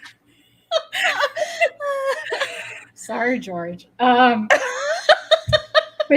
and also right after Jack Dawson, it was Jack Foley, Out of Sight. Oh my gosh, yes. I love how geeky and excited he gets. He's like, I think I wondered if like we met in under circumstances. I'm like, I love how he's so much more excited than she is right now.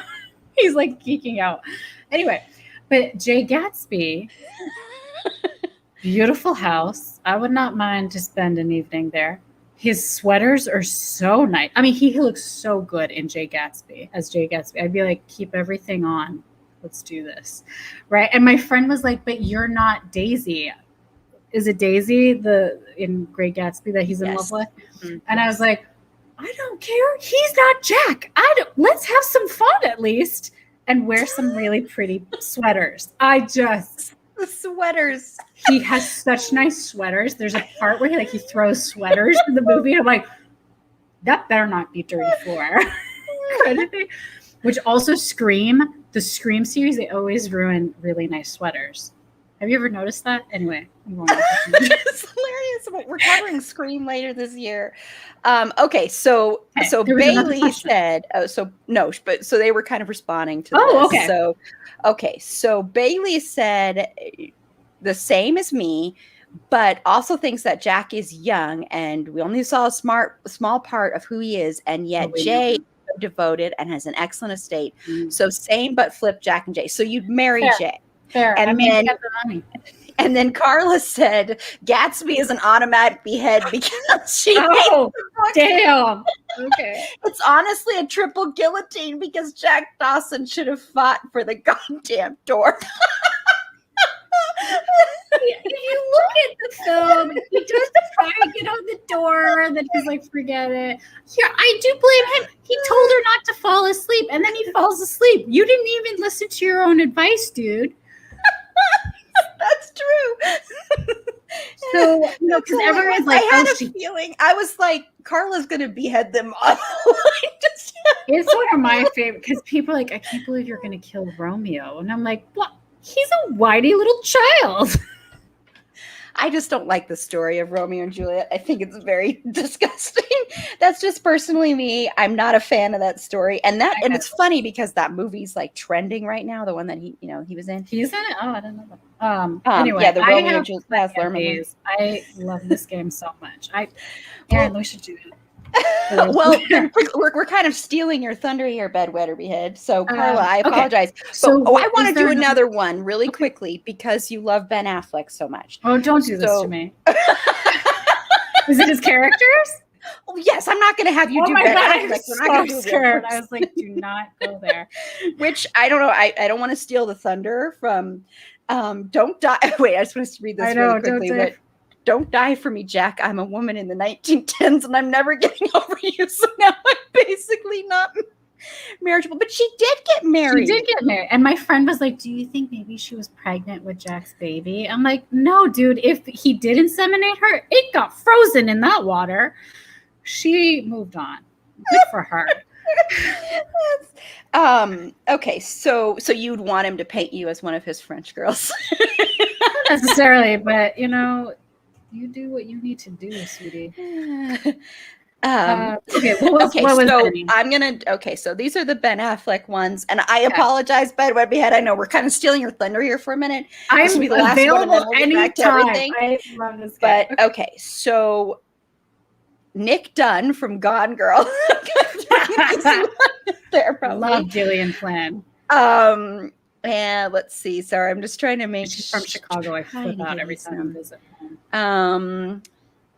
See. What's his character? You know what? In Chasing Amy. Oh yeah, and he's in all the other Kevin's. I can't remember what his character is in Chasing Amy. No. Yes. Is it? I think so. I think that's it. Yeah. Sorry, I'm just looking. Yep, it is. It's Holden McNeil or Chucky from Good Will Hunting. Not Chucky the doll. See, you know what? I'll kill Chucky. I know he won an Oscar for that, and I know it's like really great.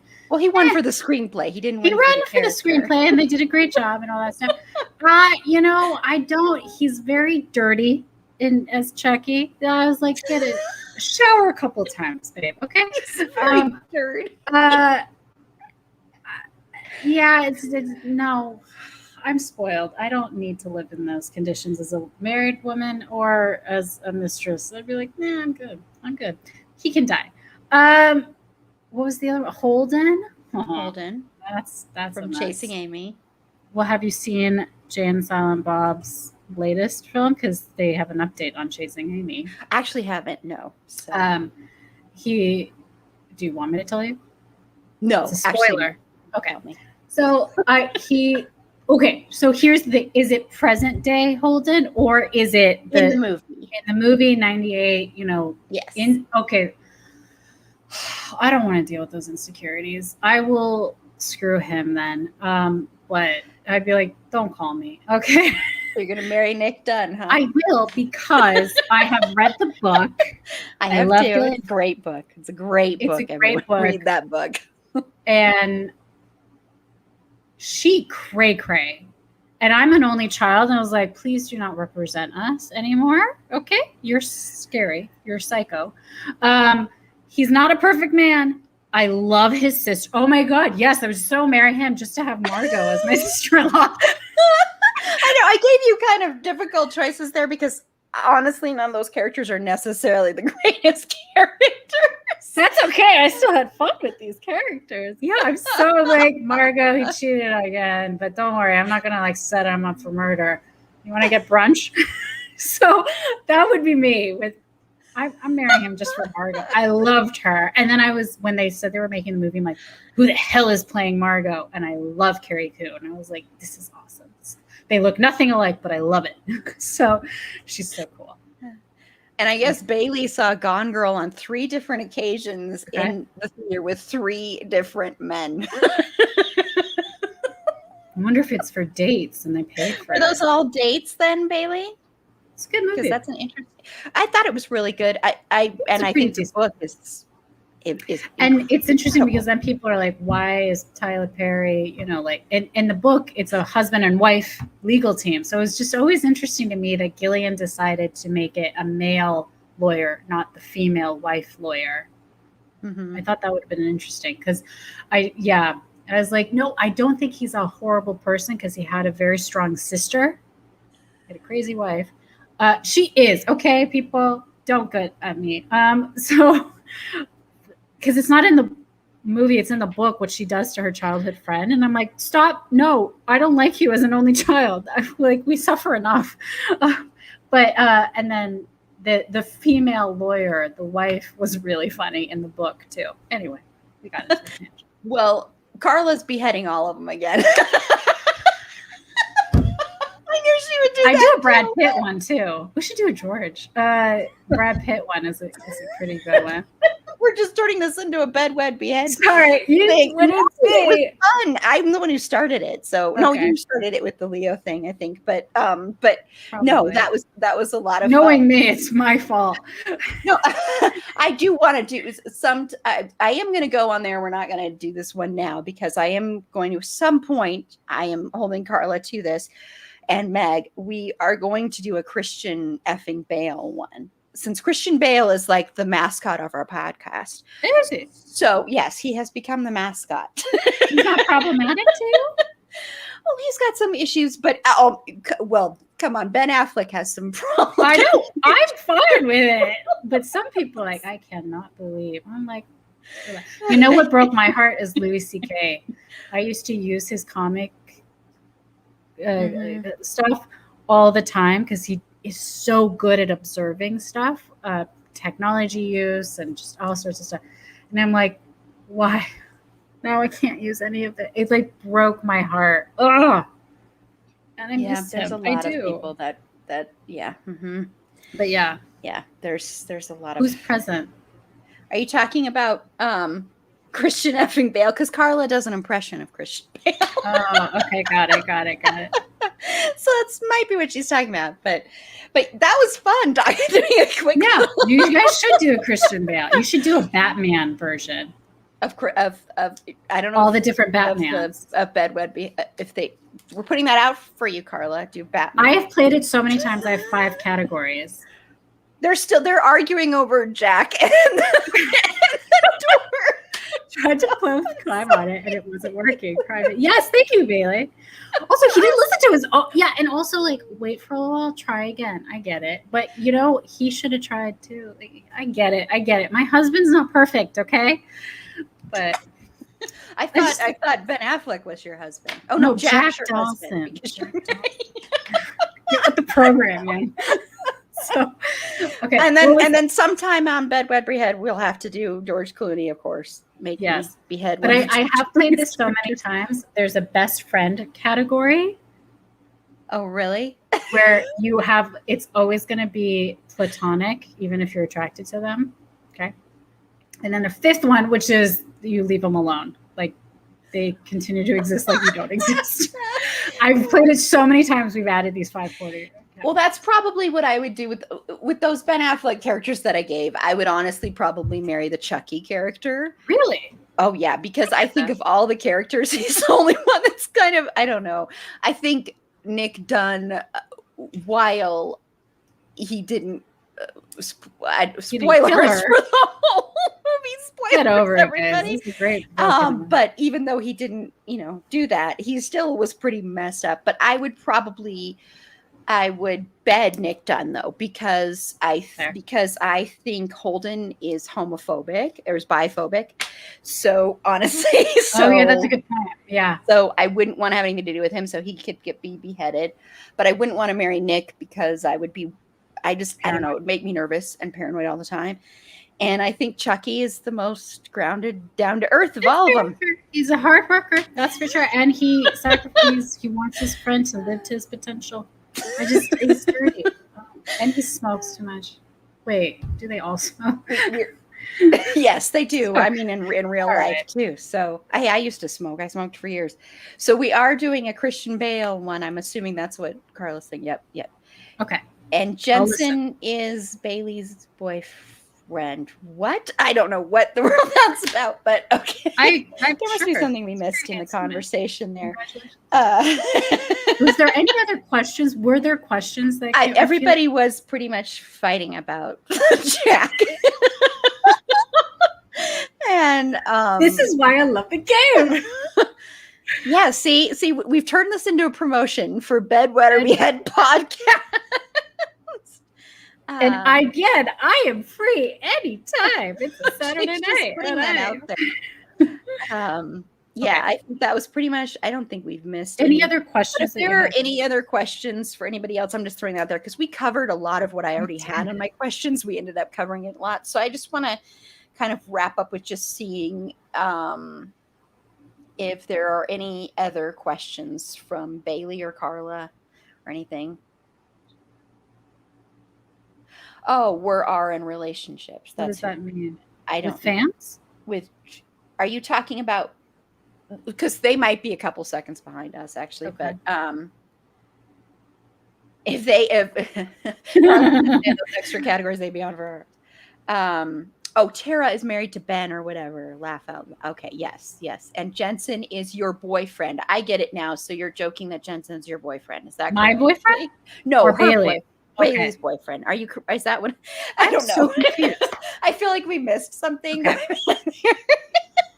Or I missed something. I wasn't positive what that was in a reaction to. But yeah, I'll give them a few seconds if you have any other questions anybody wants to ask you about that. Even if you wanted, even if you both wanted to give us more Bedwetter Behead, and we'll just make this just such a promo for the boobs. So happy to do that. I didn't even go to my Brad Pitt questions. There's two that I can remember for sure. I forgot the third. Oh, I remember it. Okay, well, I'm waiting to see if there's any. Wait, let's see. Nope.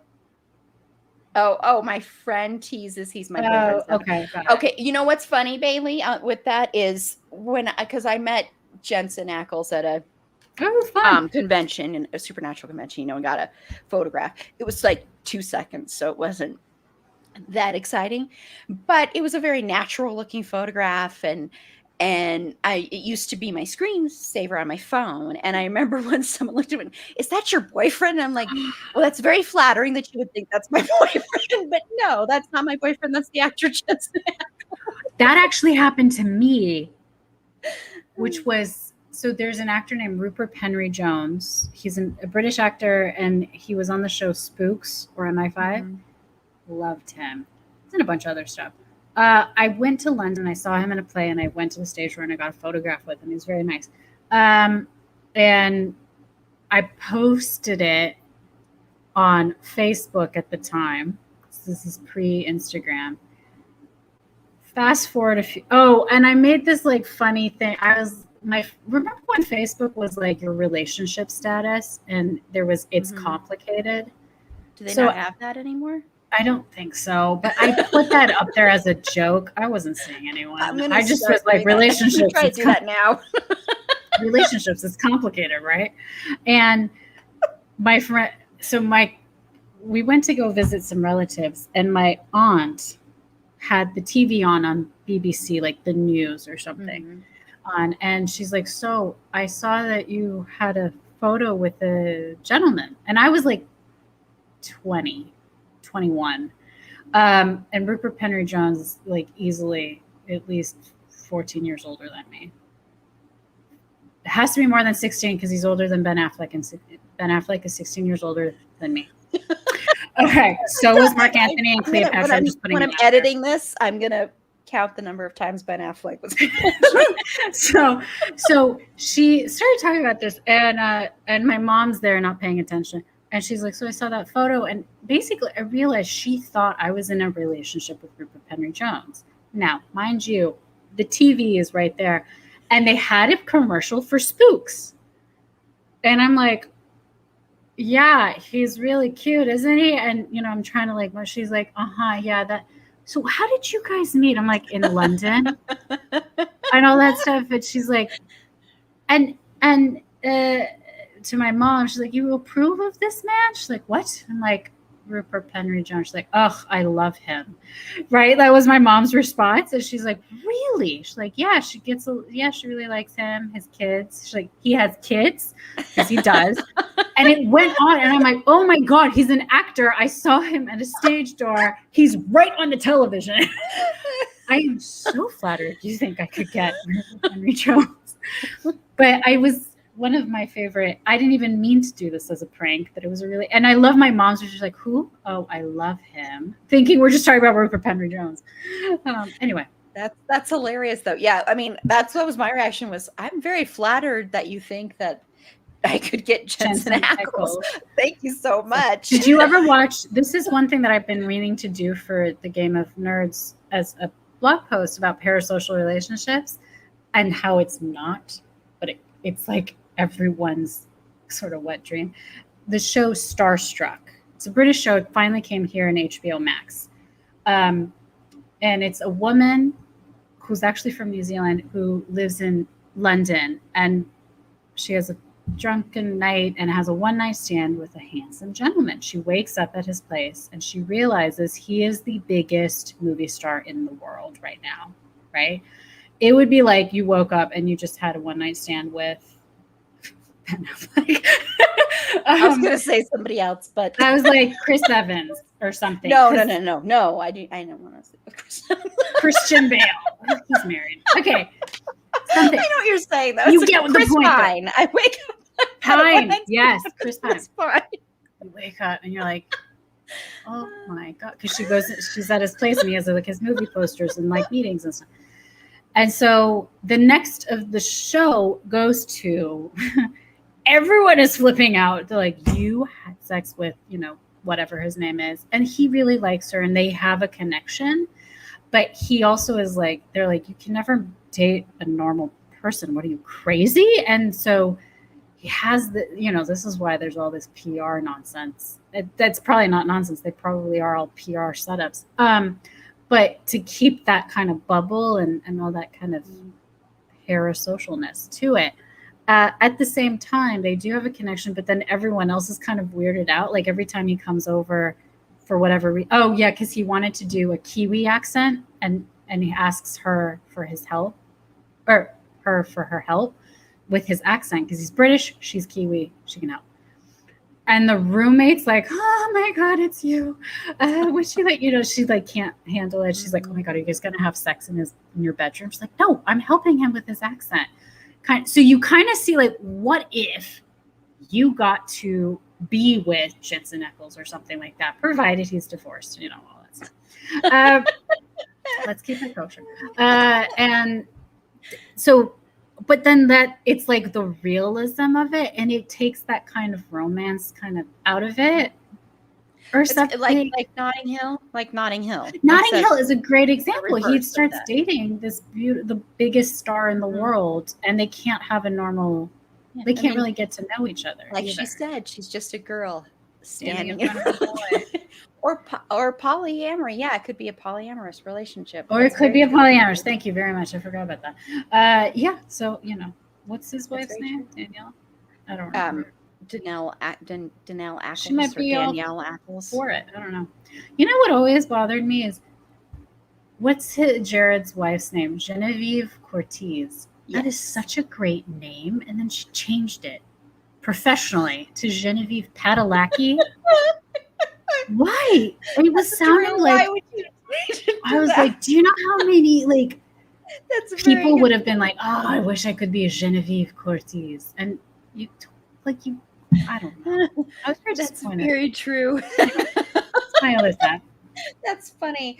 Baker and the Beauty. I watched that show. I was like, Parasocial, which is another kind of version of that. It's an interesting element of it. Wasn't there that movie too? There was that movie Win a Date with Ted or something. Todd. Something I don't remember. It I had know the you're guy talking from that '70s show, and then it was guy, like she gets the guy, but then she realizes she wants her real life. Yes, and it starred Josh Duhamel was the guy who played like the Win a Date. Ted Hamilton or I can't remember, but that just reminded me of that one too. Yeah. So there's those kinds of ideas too, but it's kind of funny. The Starstruck just came out, and it's just, and then you see like the funny, probably real fan reactions that they get. Like he's like, dude, can I get a selfie with you? I loved you in the Avengers. And he's like, I wasn't in the Avengers. Like, yes, you were. You so know that these actors get that all the time. They're like, I know your career better than you do. I'm like, no, I wasn't in the Avenger. People have had those arguments. Anyway. Tad Hamilton. Juliet naked too. Yes. Yes. Oh, that would be so good. We've talked about that one before, Bailey. Yes. And how it's like her boyfriend's dream guy, like his idol, and she ends up with him. Yep. Like if my bestie married Ben Affleck, I'd be like, we'll have issues. We're gonna have issues. Do you guys like a polyamorous relationship? I'm not touching it would have been very weird if George Clooney had married someone I knew forever, because I love his wife now, but yeah, if that had happened, or like if George Clooney had married like my sister, I don't know. I would feel I'd be like, oh yeah. And there's another great show that kind of talks about it. The whole element of setting up these relationships. Did you ever watch Don't Trust the Bee in Apartment 23? One of my favorites. That was one of the best shows that sadly got canceled. Yes, and there is the Sexiest Man Alive episode. I cry laughing during this episode. But for those who didn't know, James Hamilton. Sorry, people are arguing about the name. Ted. We get it. So James Vanderbeek is in the show, was friends with the bee from Apartment 23, and her roommate June, she buys the Sexiest Man Alive issue. Ben Affleck was Sexiest Man Alive, so around 2003.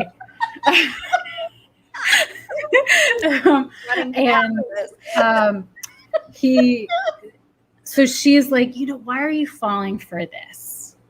Right? I fell in the trap because he was like the leading man in Pearl Harbor, and there's like Gregory Peck feels for him. However, I got to know him. I know he's really smart. His mother's a teacher.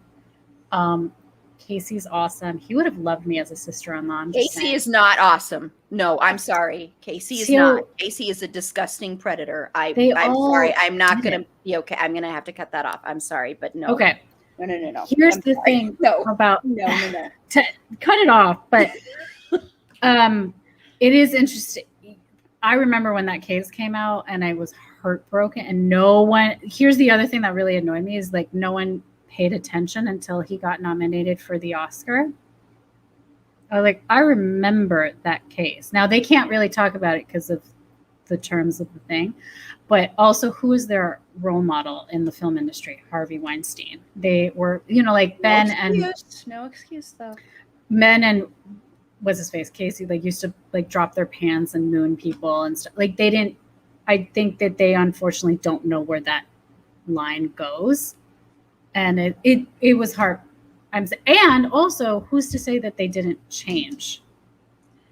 That was very recently when he did that stuff, though, was when he was. That was 2011. Phoenix. That's recently, though. That's very recently. That's not and he's an adult. Nope. Sorry. I'm not gonna, Nope. Because cut this out. He's a horrible. No, I'm just saying I'm gonna cut. I'm not gonna, I can't because I know you're still supposed to say allegedly, but I just can't because that. No, I believe there's no excuse for it, and I don't care. And thankfully, the role model was somebody who she could get him out before it really. She got him out, but yeah. There's no, and I don't care how good of an actor he is. I don't. No, sorry, no, because I used to think he was a good actor, and then that happened, and it's just like. Well, that's the other one that we've been. I just came up with my friend that we played Kill Fuck Mary earlier. Sorry, I said the real name. We got into when it came up with Bill Cosby and how her teenage son didn't know. Something about the greatest television shows of all time are coming back, but the Cosby Show is not. You can't find it anywhere. Mm-hmm. And she's like, how can you remove the artist from the art? Because that show did do a lot. It was really one of the very beginnings of seeing a Black family where I think the wife is also a doctor. She's a lawyer. She's a lawyer. He's the doctor, right? Yeah. Mm-hmm. Had a beautiful home, like wholesome American family, just happened to be Black because we're people too, right? And now it's no longer around. And she grew up, and she's Black, and she grew up with that show, and she's like, it's really interesting because I wish I could kind of show my son that, but they don't even allow you to see it because of the work and also I feel bad for everyone who's worked on that show really hard, or anything with like any Harvey Weinstein film, or if we're talking about Casey Affleck, that film was really well done, and everyone did such a great job, lighting crew, editing, everyone, costume, everyone, and because of an asshole, now no one can appreciate all of everyone's hard work. That's where. Well, and we've talked about that a lot on this podcast, about how separating the death of the author and separating the art from the artist, and how can you, and we're going to talk about that later this year when we revisit Buffy, because we're going to talk a lot about Joss Whedon and how awful he is, and but yet he created this show that is beloved and that women love and we love. I grew up on that show. And talking about, and we love that show, and I still love that show. And so I think where the big line gets drawn is if the creator is profiting and starts still making stuff, then I think you shouldn't support that. I think but it's hard, because if you like something like I've said on here before, one of my favorite movies is Into the Wild. It means a lot to me. Sean Penn is a very problematic person. Emil Hirsch has been, and no one talked about him and Madonna. And Emil Hirsch tried to literally physically attack a woman in Sundance. Oh, I didn't know that. He pled guilty to it. He tried to strangle her, and so, but I still love that movie, and I still think Emil Hirsch was incredible in that movie. Yeah. But I think he's a horrible person. So it's like this. It's a very hard thing, because it's like when you love something, and the top of the list should be the victims. The victims should be the top of who gets the care and the love, but there is that line of like, how do I still enjoy this art when I know the person who was in it, or the person who created it, is a horrible person? Like, that happened not too long ago with the whole and I have a totally different viewpoint on this one, but with Bohemian Rhapsody, which I don't think that's a good movie anyway, but when that was getting all that awards attention, and the director is a predator, Bryan Singer is a total predator. Yeah. And, granted, the project went away after a while, but because that movie did so well, and even though he was quote unquote fired, which he was, but most of that movie already been made by the time. And it says his name. It doesn't say the other guy's name. Exactly. And by the time Dexter Fletcher got on there, the movie was pretty much almost already made. Yeah. And so you have all these things coming out, and you see this movie getting awarded, and just think from a victim standpoint, that's got to be so hard, because especially with the fact that nobody involved in it, when they would be accepting these awards, I don't remember, and correct me if I'm wrong, I don't know if he did it later, I know he spoke out about it on other things, but like Rami Malek is winning all these awards, and he doesn't come on there once and says and doesn't say like, and I know it's not, he didn't victimize him, but at the same time, it's hard because people are watching him win all these awards for a movie that was directed by this predator, and not acknowledging it, to me, is kind of problematic. And the fact that Bryan Singer, he actually ended up, getting this deal that ended up falling through because of how successful Bohemian Rhapsody was.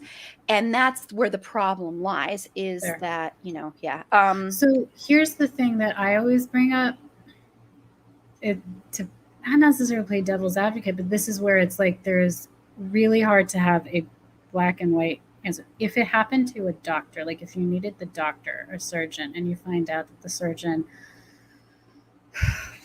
does something, he's made comments to his nurses or fellow doctors, or even the male nurses or something like that, but he's the best at his job, like and I was like, that's the thing, is we also need to have them unfortunately teach them, because apparently they didn't learn it when they were kids.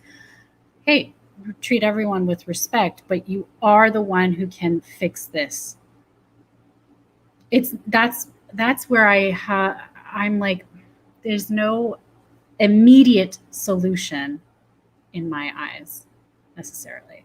Yeah. Does that make sense? Like, it's an extreme example, but I also was like, there is, Well, and that's why I say there's no such thing as cancel culture, because a lot of these people will do repentance or do something, and then they still get to have a career. They, like, white people can fail upwards, and it's very evident, and especially white men. And I just am going to talk about a couple things that are in these comments here. But, Okay. oh,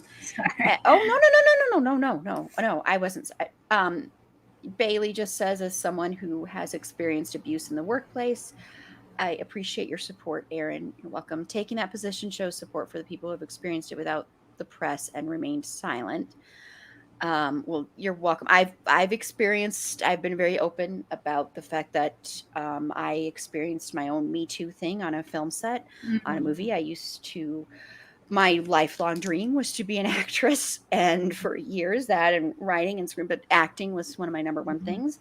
And I was in film school, and I actually was told I was really, really good, and I had an experience that made me not want to do that anymore and changed my opinion of the industry.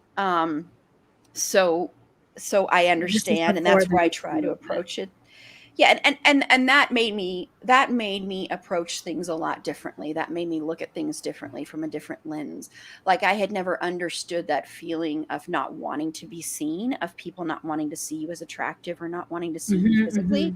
And when that happened to me, the very first thing I wanted to do was to hide. And I was like, I want to just become so hideous that no one will ever look at me. And I remember going home and throwing off the clothes I was wearing, putting on baggy sweatpants, ordering more food than I could eat, because I just wanted to have this feeling of being invisible.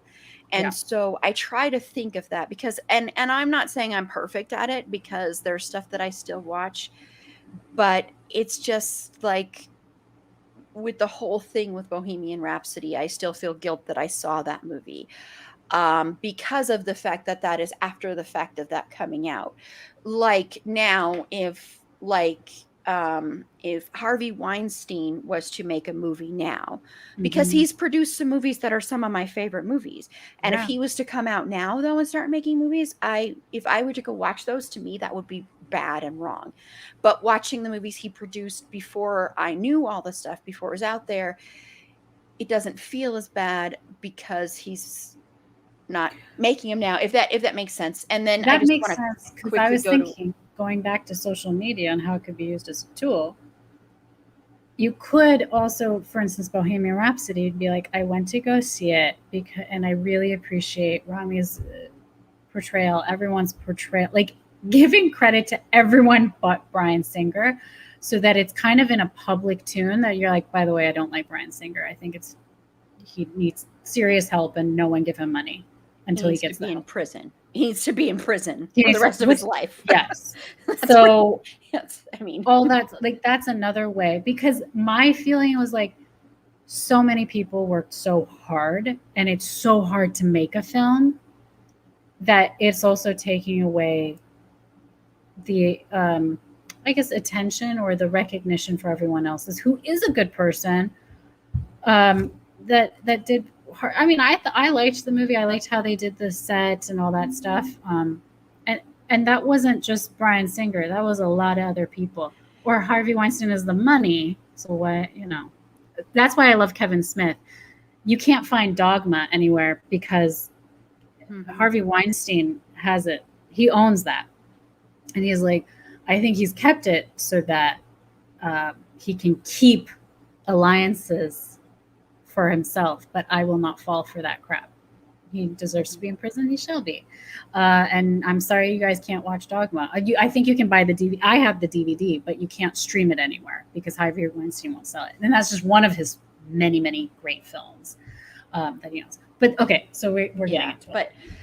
Well, yeah, and I'll just go back to a couple of these comments from Carla said one of the many, many reasons she stopped following American football is that there is no accountability when the players abuse, assault, rape, etc., especially the big names.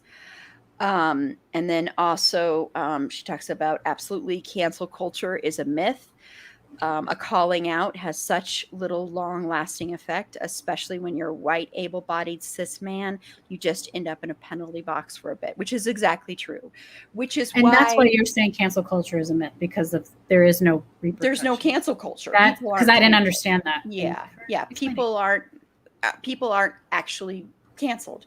They're just penalized for a little bit, and then you go on to. It's like then the next shiny thing or the next person to move on to. So it's like they're put in that penalty box and they get out. And I'm not perfect about this either. I'm not saying that I'm perfect about it either.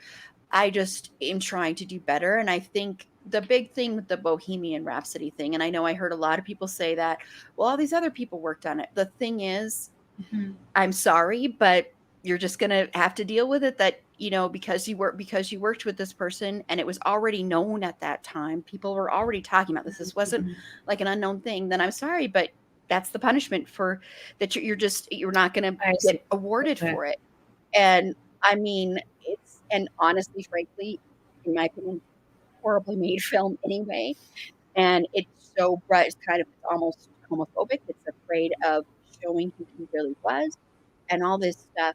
And so to me, it's not even a well-made film. And so that makes it more upsetting to me because there were so many other great films from that year and performances from that year. And so that upsets me about it. But I mean, it is a very interesting thing to examine of can you still enjoy the things when you know these people are horrible. I mean, I know, you know, like for instance with me, if something was to come out and say George Clooney, there was discovered that he was this horrible, awful person who did, you know, was like who sexually abused people or did something like that. Right.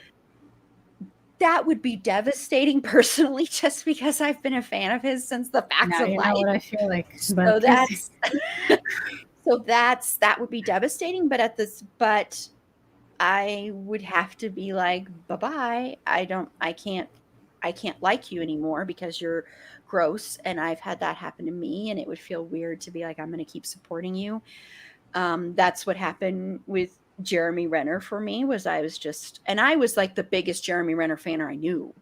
And so it was like going from this level of like, I will watch anything you do to the other way. So did you see Promising Young Woman?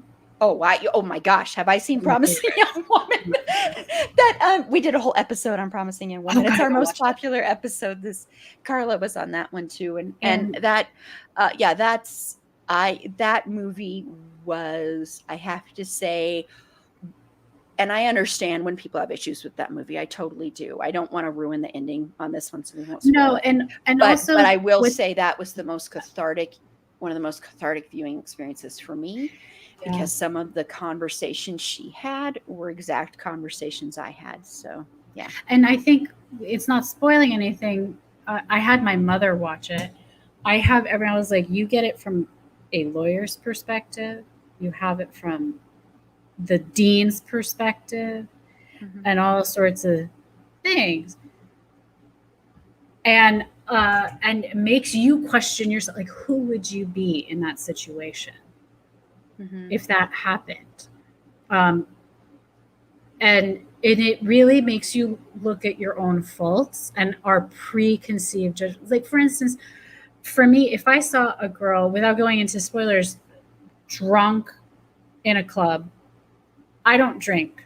I'm not comfortable around drunk people. My first instinct, protect myself. I'd be like, no, what is anyone else watching her? Like, second thing is I'm not going to put myself in danger. I'm just not. I'm not going to take her home. I don't know who this lady is. I don't know if she'll even be telling me the right address. I don't know how to deal with a drunk person. Second thing is, I will admit, I will go to a female person who works at the club, be like, she is drunk. Will you please make sure she gets home okay? I don't know what else I can do. Right. That's my first instinct. I have not been put into this position, but it made you think, like, is there more that you can do? If I find out in the news that she was attacked, I wouldn't necessarily be like, well, she was drunk. What did she think? I'm like, no, that's no excuse. Unfortunately, these things happen. And here's the other thing that I think is not really discussed. What happens with, okay, so you go to prison, if you get caught, and go to prison, what's the rehabilitation of that? What's the next step? Or how can we prevent it from happening? Like, what do we teach our children? This is going into another tangent. I apologize. What's his face? The guy from the Supreme Court. Oh my God. Clarence Thomas? No. I thought you were talking about somebody who was bad. No, the guy who got the most recent one. Yeah, the one that was bad. Oh my gosh, how am I forgetting his name too? Right? It's always so horrible. But oh my gosh, this is so horrible. The case where he is accused of raping a woman back in college or in high school. I brought it up. Kavanaugh. Thank you, Brett Kavanaugh. I was like, oh my gosh. Oh my God, it was going to bug me. I believe something happened to the woman, whether it's him or somebody else, because other men have come and said, actually, it wasn't him, it's us. There is no way for us to know completely, right? Here's what I wanted. This is what I brought up in some of my classes with older kids in like high school and college. I was like, again, there's no corporate regulation. So in 20 years from now, 30 years from now, if somebody wants you to go to Supreme Court, they could subpoena Facebook, Snapchat, Instagram, and try and find you guys at that party back in 2020, all this stuff. Maybe not 2020, but 2019 or 2018. So there's that. That's why I kind of brought it up. And I'm like, and it brings the bigger issue. If you're a girl and you drink, you're a slut. If you're not, you're a prude. If you're a guy and you don't get what's yours, you're a pussy. All these things. And it's in like, we teach these kids this kind of thing. And I'm like, why? Why are we putting that much horrible name calling and association to it? That is something we need to start talking about, so that not another child is attacked like this. In this specific situation, there's many other ways, unfortunately, with like incest and stuff like that. But like in this one, where they get drunk and they go and they party, whether it was him or somebody else, because I do think something happened to her. Oh, I think he did it. I'm. But the idea of why do you think that that's okay? Who told you? You're like, I wanted that ass. I got that ass. Like that was their mentality. And then for her, just because she drank, you're saying that was free game. Why? What is it? And we don't really talk about that. Like where, and I was like, this is where it opens that conversation. I hope.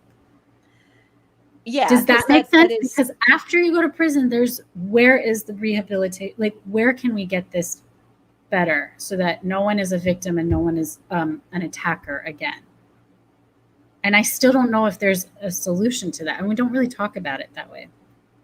I see what you're saying. Yeah. I mean, I think there is I know when I will give an example for this, and women, and see, it's not just men that have to be held accountable. It's women who don't believe victims. Well, I'm talking about women who don't believe victims, don't support victims. That's a promising young woman. Want to, and who say, well, it was her fault. She was asking for it. If she just hadn't got drunk, if she just hadn't done this, if she just hadn't been wearing that, it wouldn't have happened.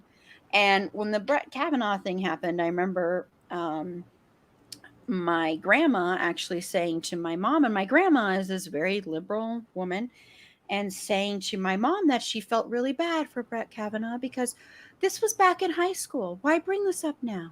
Why bring this up now? That happened so long ago. It doesn't matter now. That was a long time ago.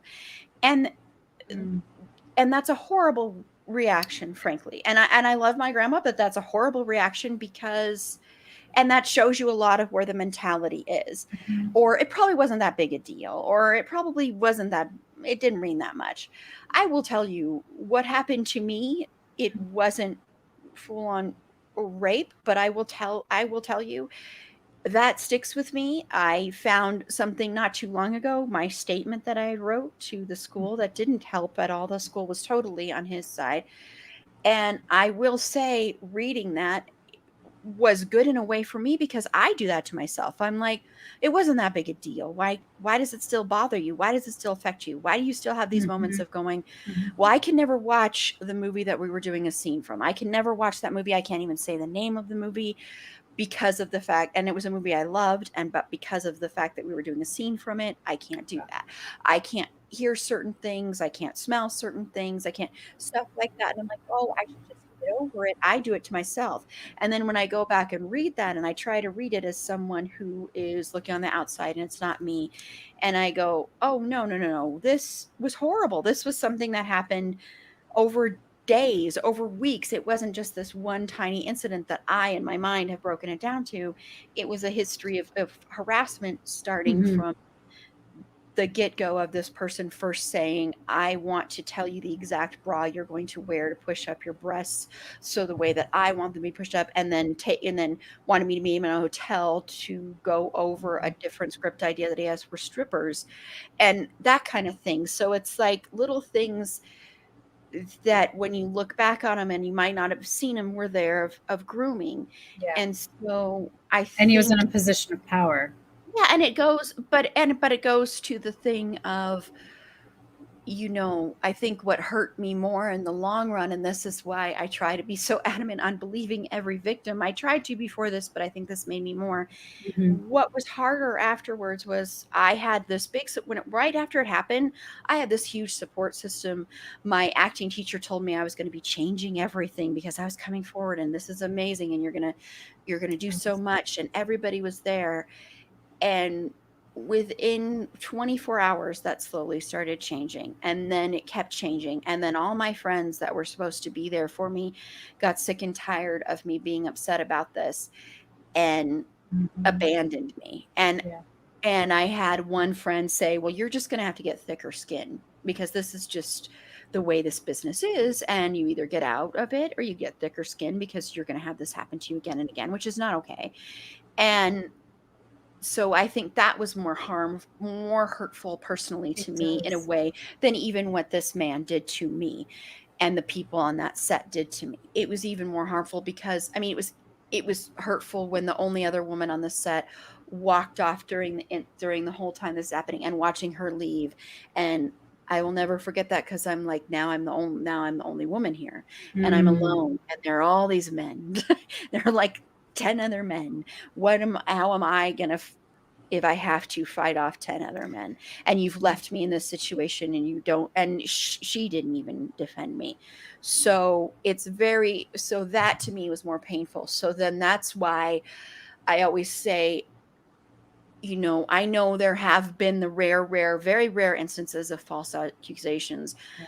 but when you come forward about something, it is so incredibly painful and hard to do because of the fact that people don't believe you, and It's like people reliving it. people want yeah, and people want hard evidence, and with things like this, you're not gonna always have hard evidence. It's just not possible. Yeah.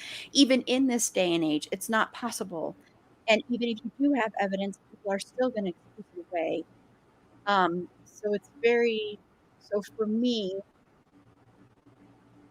personally, because I've been through it personally, I tend to, instantly believe the person that comes forward. And hey, if I can be proven wrong on some, fine, I will admit I was wrong, but I would rather side with the victim because I know what it takes to come forward, and I know what ends up happening to you when you come forward. And that event that happened in 2011, to this day, it ruined my life for years. It turned me into a totally different person, and it still affects my life to this day. It Mhm. took away, and I know if I wanted to, I could go back to acting. I could go back to I'm not saying I could be like a success at it or anything, but I know I could do that. But it took away a dream of mine and Mhm. crushed a dream of mine. And so coming forward made that dream really crush.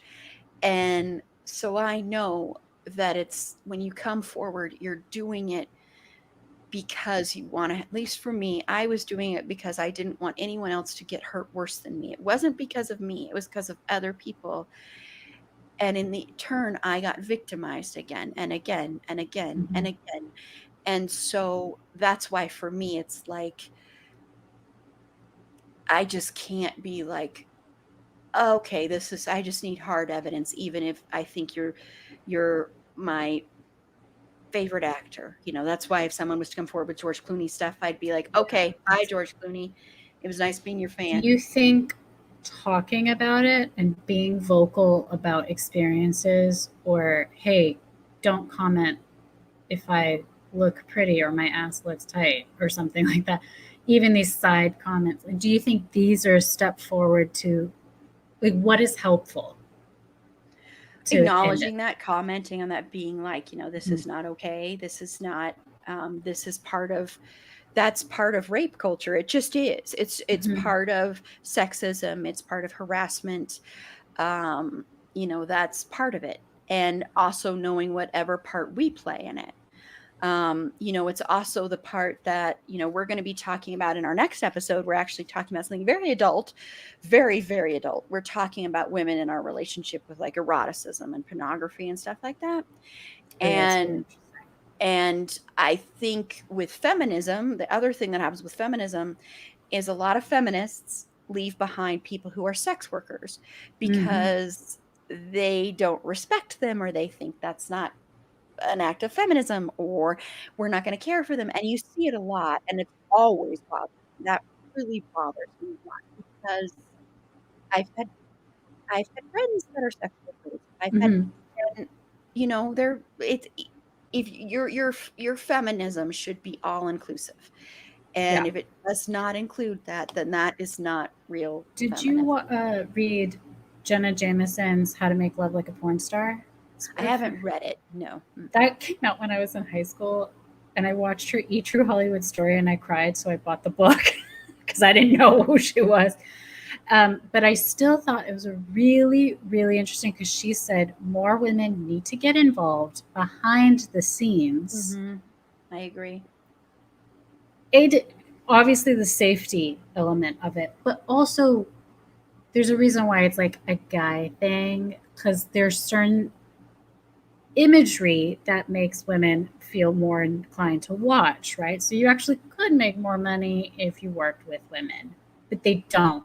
And this is over 10 years ago, her book. So it's kind of an interesting, and one of my favorite scenes to talk about, of like, basically, this is excellent porn, True Blood, the show. You know it, I'm Oh, sure. yes, we're gonna be talking about that later this year. The season 7, I believe it's episode 3, when Ryan Quanten and Alexander Skarsgård have a kissing scene that leads to more. We don't see much, but do you know what I'm talking about?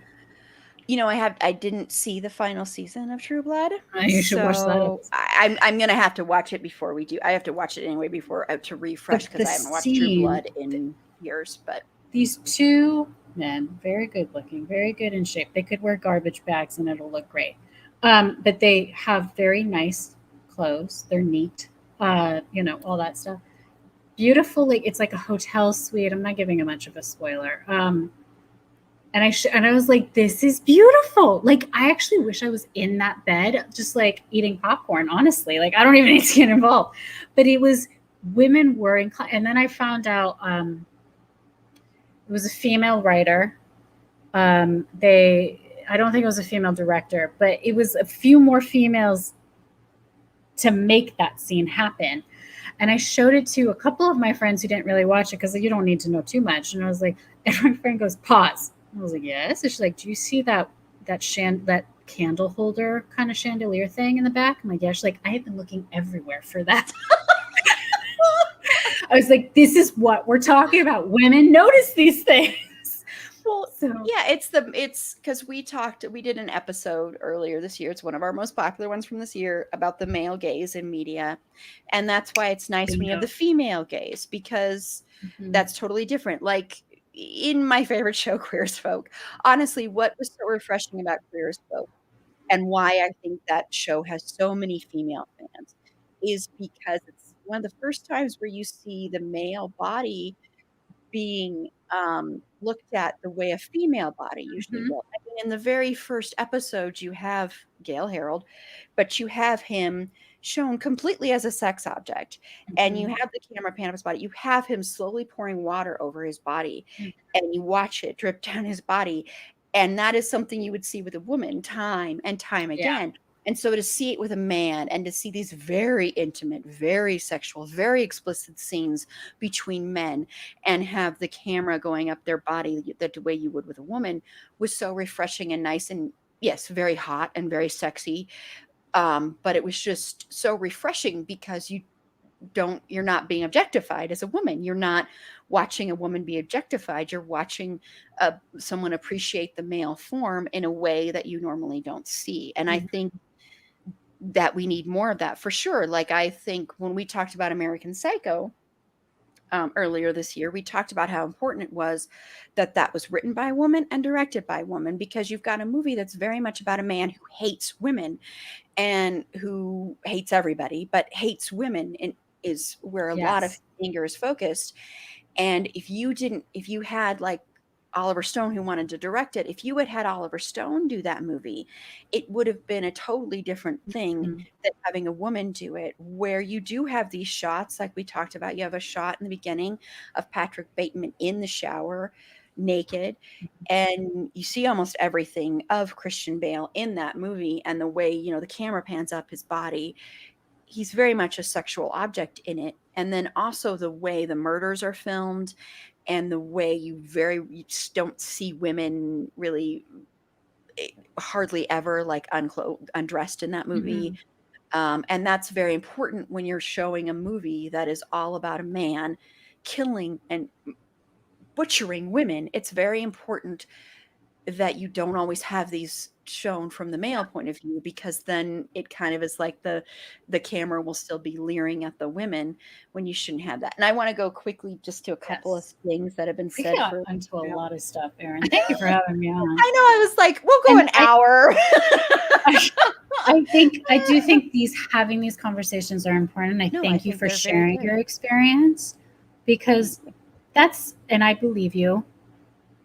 And we can, it's not moving on. I think we can make it a better future for us and for future generations by having these conversations and Mhm, to understanding where are we wrong, where can we better ourselves, mhm. not just you and me, but like everybody. And yes, that includes white men. Get over it. Yes. No, and I completely agree. That's part of the reason I wanted to do this podcast.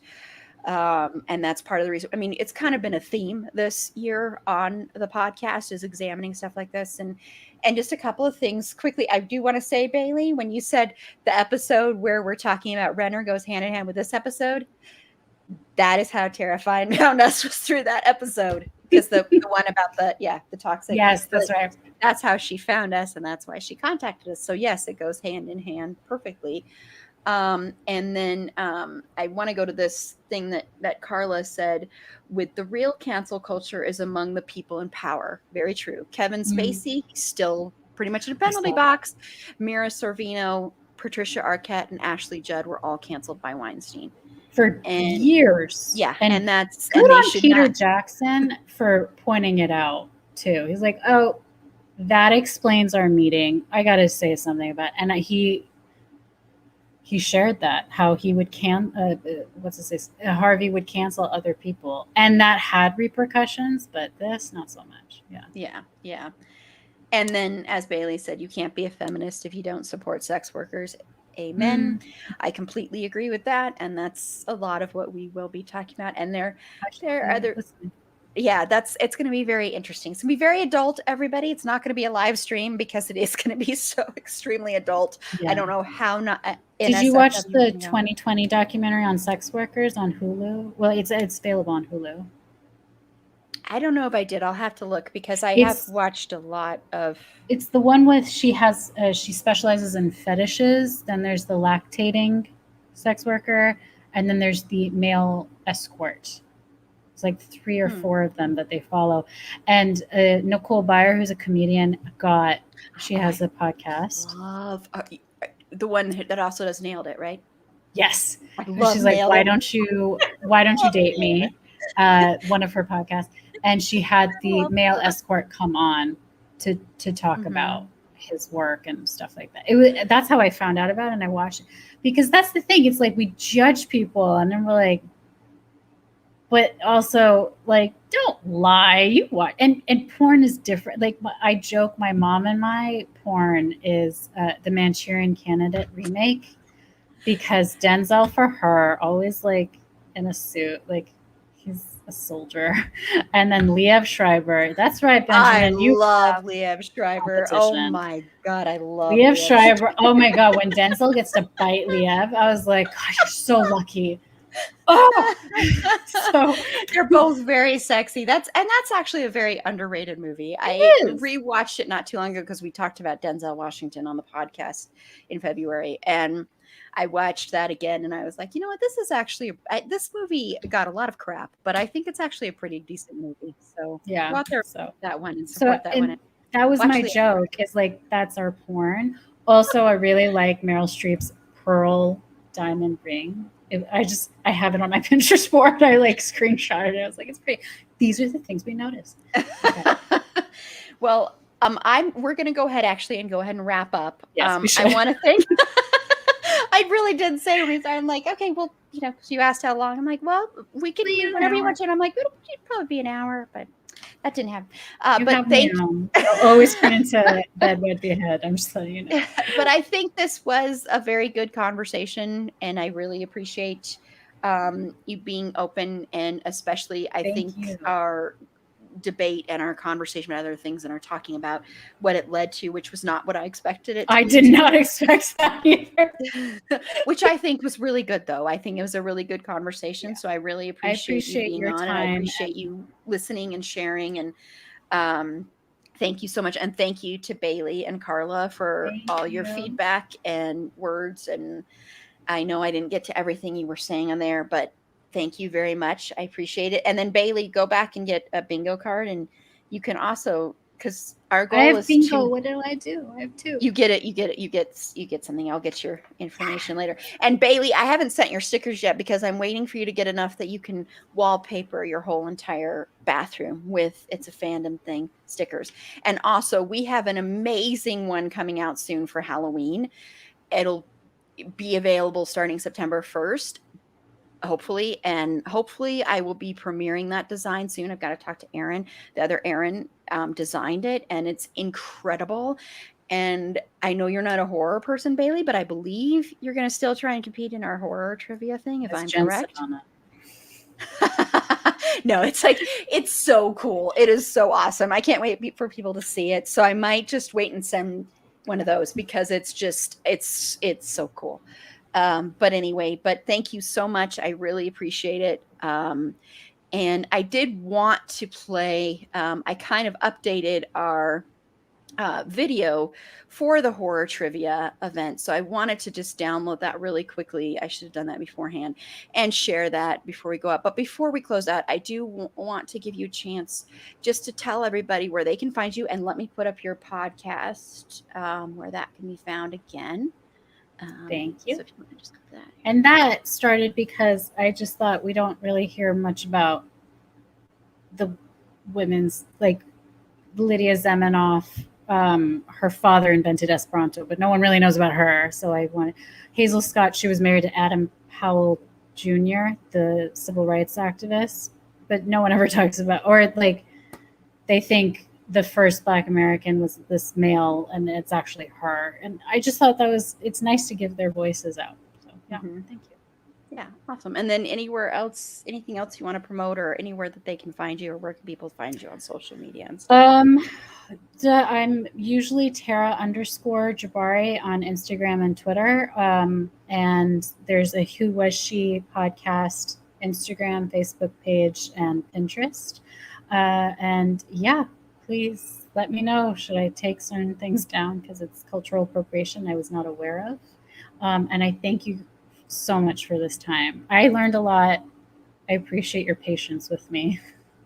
Well, So, and I appreciate you. I really do appreciate you listening and learning, and I learned stuff too. And I mean, that's the way we grow as people, is yeah. by actually listening to each other and learning and growing. And we're all learning and growing, I think. And I think that's the best thing we can do, is try and listen to each other and try to actually do something, not just say we're going to do something, but actually learn and grow from it. Yes. And we're all going to stumble and fall. But the big thing is having the courage to, not courage, I don't want to say courage, but having, sorry, my brain is probably dying now. knowing to knowing when to try and do better and make yourself better and get back up and keep going. And I'm sorry, I've totally lost what I was trying to say. You're I the one had who it has in to my edit head. this. So, I know, I'm like, Erin, you're not making any sense. So I apologize, everybody. My brain has been completely fried the past few days. We did not sing, Bailey. We did not sing, but there was. I'll get back to all of them when I go back. But I know, like, HBO Max was mentioned, music was mentioned. We mentioned the male gaze. We mentioned Netflix, Marvel, and DC.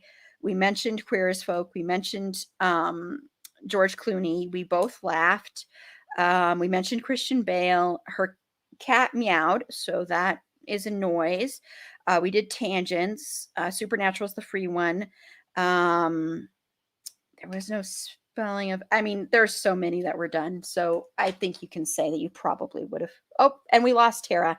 Um, I'm sorry we lost you, Tara. But I just wanted to thank Tara again for being on. And thank you to everyone who tuned in and watched. And thank you so much, Bailey and Carla, for participating and for giving feedback and comments. And it's always appreciated a lot. And I know, Bailey, you said you're trying to convince your friend with a horror podcast to participate. So keep convincing her. I've got a new little promo. I apologize. It might still have needed some better editing on it. It's something I just quickly did. Oh, and Tara's back. So I'll put you back in here really quickly. Hi, Tara. We're still live. So, but I was just doing the little closeout here. But this is Erin. You can follow me on Twitter at @AprilBeauty. The E and the A and the B are capitalized. Be sure to like the show on Facebook at facebook.com/itsafandom_thing_pod. On Twitter at Fandom Thing Pod. No, it's in that one. On Instagram at It's a Fandom Thing Pod. If you have any feedback, show notes, anything like that, if you would like to be a potential interview guest on the show, please feel free to reach out to us at It's a Fandom Thing Pod at gmail.com. And on our next episode, like I said again, it's going to be a very, very not suitable for work episode, very adult, but we are going to talk about women and our relationship with eroticism and pornography. So, once again, I'm going to stress that again. It will be marked explicit, of course, and we will have warnings beforehand because I realize some of the stuff we might be talking about might be triggering for people. So, please keep that in mind for the next episode. And next week's live stream, Meg is going to be back from the Bedwetter Behead podcast, and she's going to be joined by Paula and me, and we are going to be talking about something very different. It's going to be book adaptations that we think, or book like movies that we think, or book adaptations that are better than the source material. So, like, for instance, I think A River Runs Through It is better than the story it's based on. So we'll be talking about that. So until next time, remember, it's a fandom thing. Yes, Meg, I know. I knew Bailey was going to get very excited about that. She's crying. I knew you'd get excited about that, but yeah, so I will close out with our new video. I apologize. It's not completely, totally polished, but I wanted to just present it anyway. But this is our new horror promo video for our horror trivia event. I am going to have another one coming out that'll have all the rules, the regulations. Regulation sounds weird, but all these rules and other things about it. And once again, the signups begin August 1st. We do still have some spots for creators. If you're a horror creator, please feel free to email me to maybe be on one of those, not as a contestant. Sorry, got distracted by something, everybody. So anyway, but until next time, remember, it's a fandom thing. Black Lives Matter and stop Asian hate. And thank you everyone for watching. I really appreciate it. Bye. Thank you.